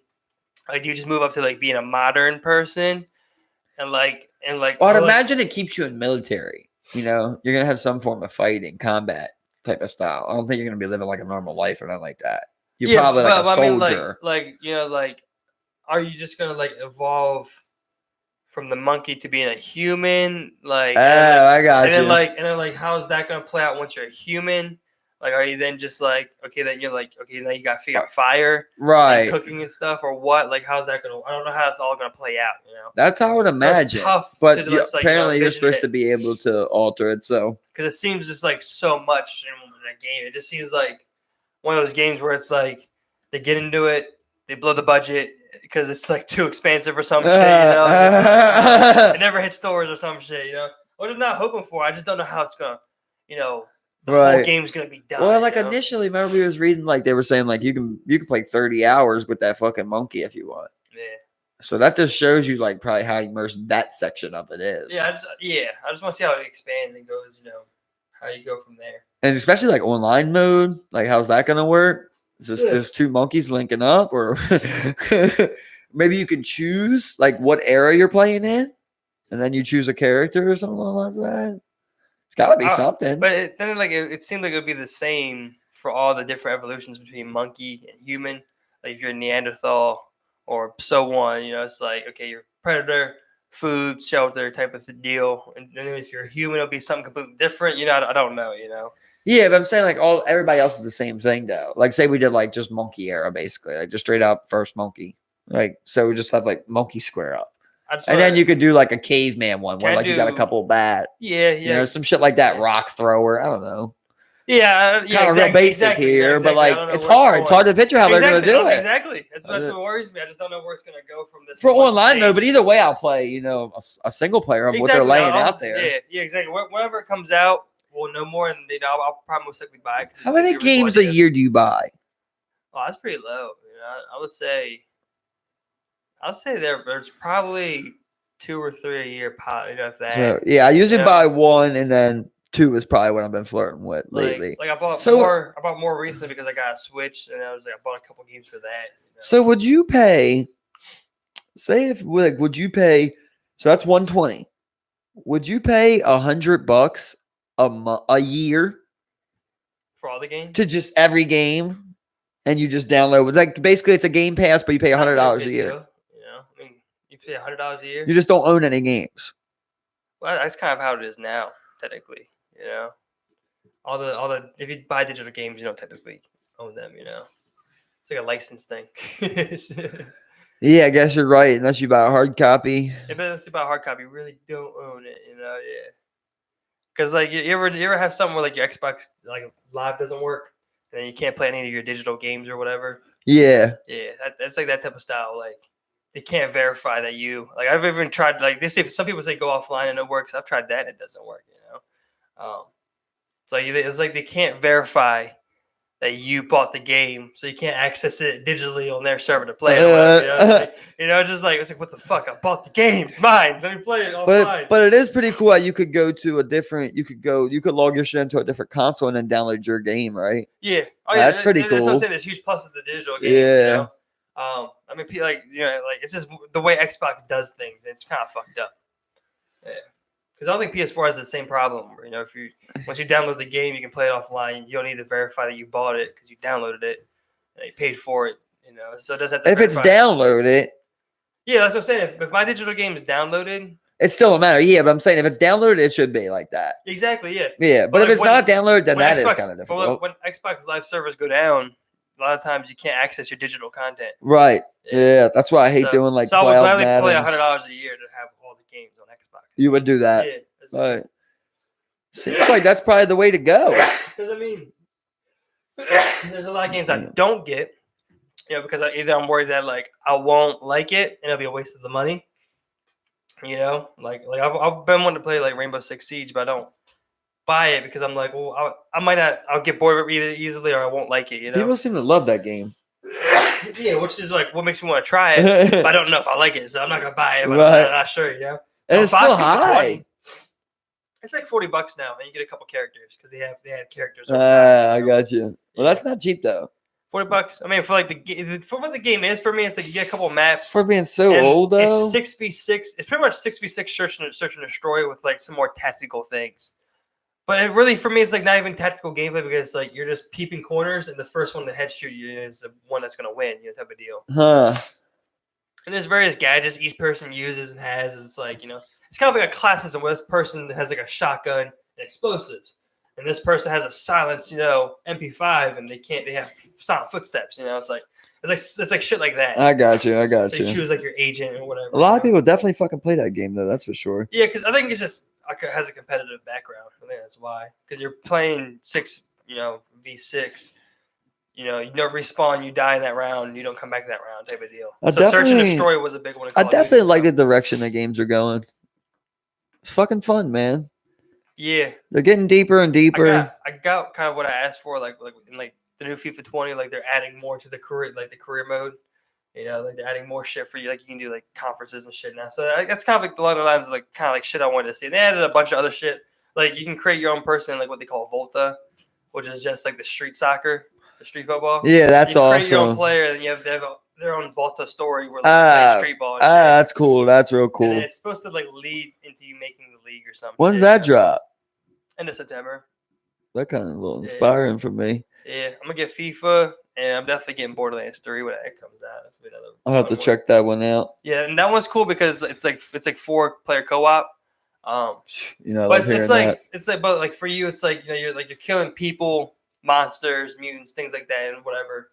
And you have like there's like the one Helena character. You can like spawn different pets with him, and like there's another guy who's like a hitman. He can do like a big old shield, and then like has like a drone that shoots and shit. Like so, like it's like kind of like along the lines of that type of game. So I'm not sure if you'd be with it, but it's 4v4 and it's tough. You can play it hard. Well, I like hearing that. Yeah, it's so funny. When I was playing some pub the other day, and like we fucking randomly pull up to this house, bro, and there's just people already there. As soon as we hop out, me and this other guy like share a fucking double shot. Like both of us just kind of get caught. Yeah. And like there's one spot to go, and it's like behind these 3 pairs of steps, and the guy's like right there. He shot one. So the second one's about to come. Exactly. So like we both run towards it, and he gets there first. And he lays down. So, like, it takes all the room up. I couldn't get in, like, next to him like that. So, like, I'm panicking. I'm like, shit. I try to go around the steps, and, like, he just claps both of us and both us up. I'm just like, you blocked it. I'm like, you blocked it. And he's like, you blocked me, you dipshit.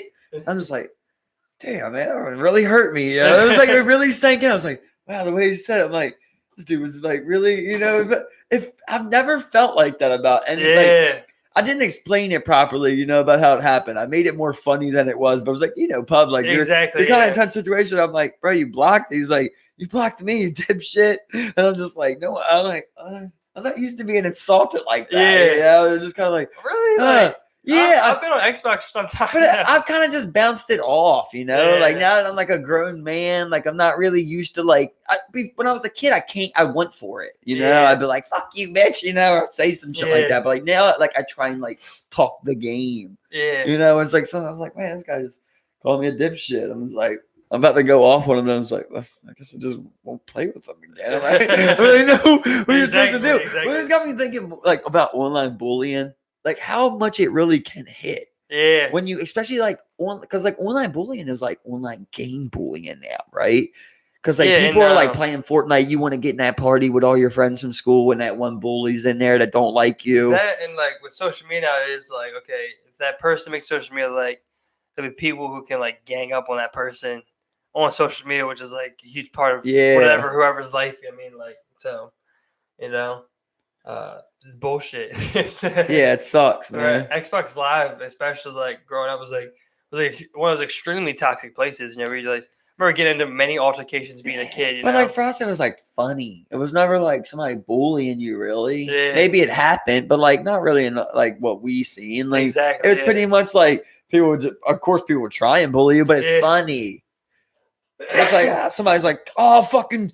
Kill your mother! I'll kill your mother tonight and slit your sister's throat. Your mother sucked my cat. And he was like, "Fuck you! I'll fuck your fucking dog and burn down your house." And you just don't care. Exactly. And then, like good boy hops in, like, "Oh, fucking talk to him like that." Pretty much whoever's funnier wins. You dickless bitch. Whoever gets the entire, because you're in game chat before the game's loading up for COD. Yeah. Whoever gets the laugh then, that's who won. When there's like 6 or 7 people who aren't in the argument, are just like, He was like, I got that one. He was about to say something like, got him cut. And he's like, bitch. Right, went to opposite teams and you got the last shot in. Exactly.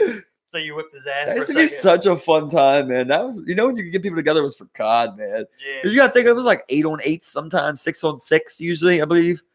It was 6-on-6. Yeah, really getting into some shit. You always had, but I'm saying like when you played online, we usually had 6 people. There was nobody out like strangers on our team. Yeah. We'd be playing online with our own people, basically. We had everybody, so it's like that was so much fun. Of like you look at everybody like, oh, you did shit down there. Yeah, oh, exactly. You see me up here, like, and everybody it's just fun as shit. It got to the point where like the other team would have a couple guys you knew that just joined that game until someone jumps out be on your team. Or just be like, yo, he's on the other team, kill his ass. Yeah, fuck his ass. He's just like, I'm gonna fuck you up. And he'd be like 2-15. He's like, oh, you suck. This used to be so much fun, man. Yeah, man. There's something to gaming that I just love, dude. Yeah, I remember everyone would always be like 1v1. Oh, 1v1 though. You want 1v1 though? 1v1 no scopes. Which didn't mean shit. 360 no scopes. Let's go. Say knives only. See me. Deagles. Throwing knives. Get it. Get at me.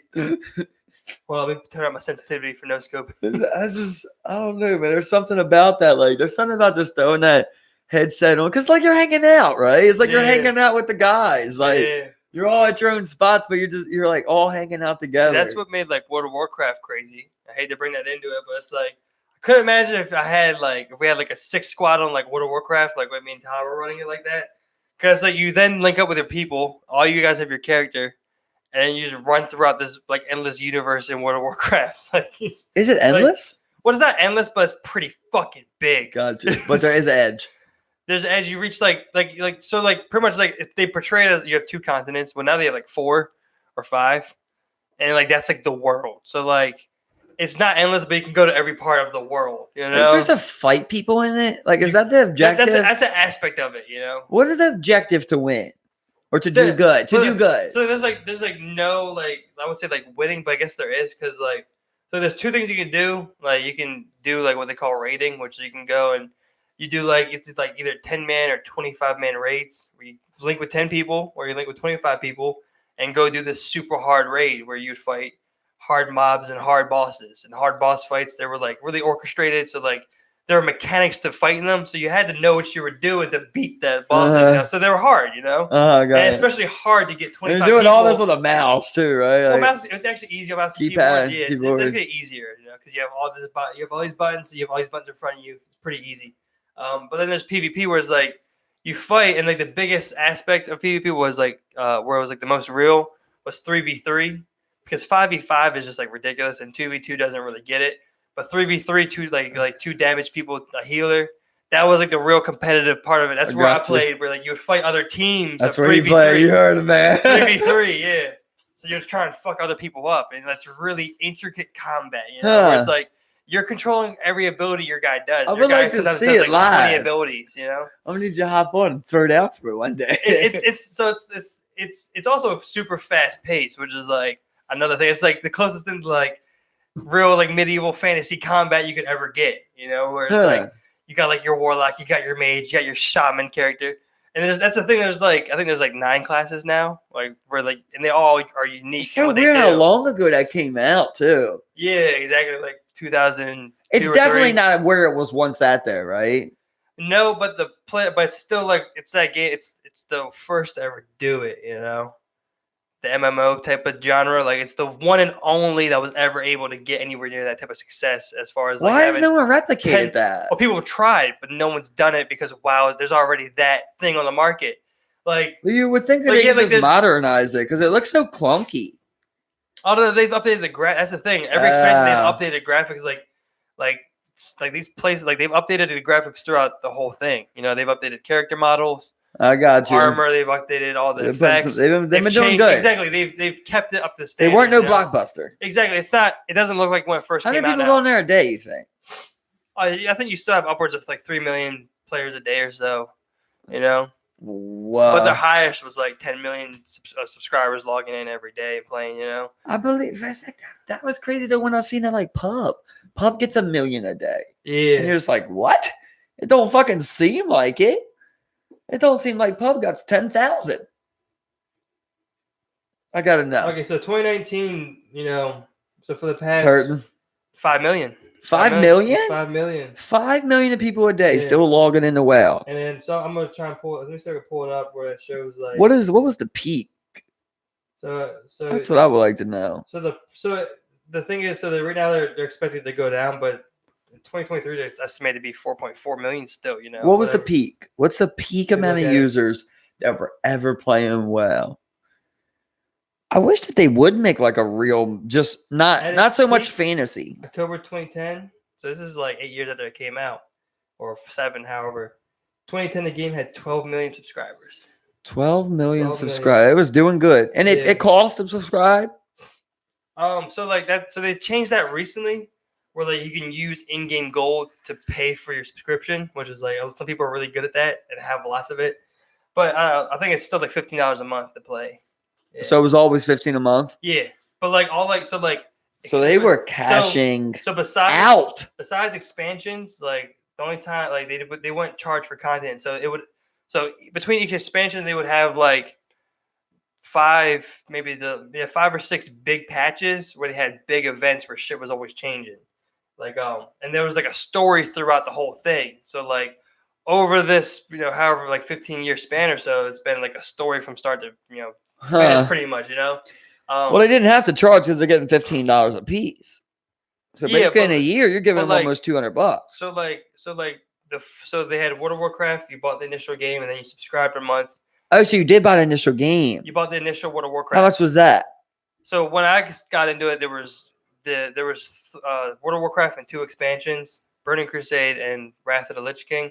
You can get Burning Crusade and like World of Warcraft for like $15 together. And then okay, so nothing crazy. And then but when expansions come out and they're new, it's like 60. But like at the time, like Wrath was like 30 or something. But then like the next one came out, Cataclysm, and that one was $60. But it comes with it, like I said, they don't just. It's like a whole other thing. Like they add shit.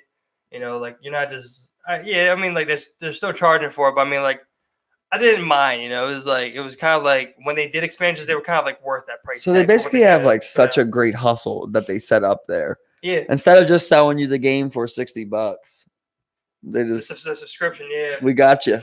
Yep. You want to keep playing? It's only getting better. Yeah. So, I mean that's also like necessary to update the game the way they have over time. Right. They put money into the game. Exactly, they put money into making that game better. Yeah. And people would question that recently because I think the game was great up until about like Cataclysm. So like, like the game itself. So like people have said that since that's been like on its like decline. And now it's just kind of like a cash grab to get with, but it's still good. People still play it. I mean, as you can see, there's still 5 million people that play it today. So but again, it's the only game of its kind. So right. See, I would like one that's just not fantasy. I would like just a straight up medieval game, same style, but like just medieval. Like just straight up, you got your arrow, your arrow guys. Even if you want to do elf, I'll be okay with that. But like you got your sword guy, your double sword guy. Swinging axe guy. This one has your paladin, your shaman, your priest, druid. They have like monk now and shit, death knight and all that. So like, but I mean, like for me, that's like my appeal. Like I love shit like that. I'll have to show you footage after this and later, just because like the shit is fucking like. Well, I like anything that's like team play like that, where like you depend on your guy. And it's like if that 3v3 arena, like. All of you had to play, or you were. I could never get down with anything that made me pay $15 a month to play. That would suck. Man. Again, when you're 15, 16 playing it, I think the last time I played it was 2021. But I also had a job and not many bills, so I didn't mind it anyway. So, right. I like the game. You like it. Exactly. That. Exactly. It's like for me, it's like 15. It's not bad. It's like basically, I do pay. I mean, what I pay basically. All I would do $8 a month. All I would do nowadays different is like now that you can buy time with in-game gold.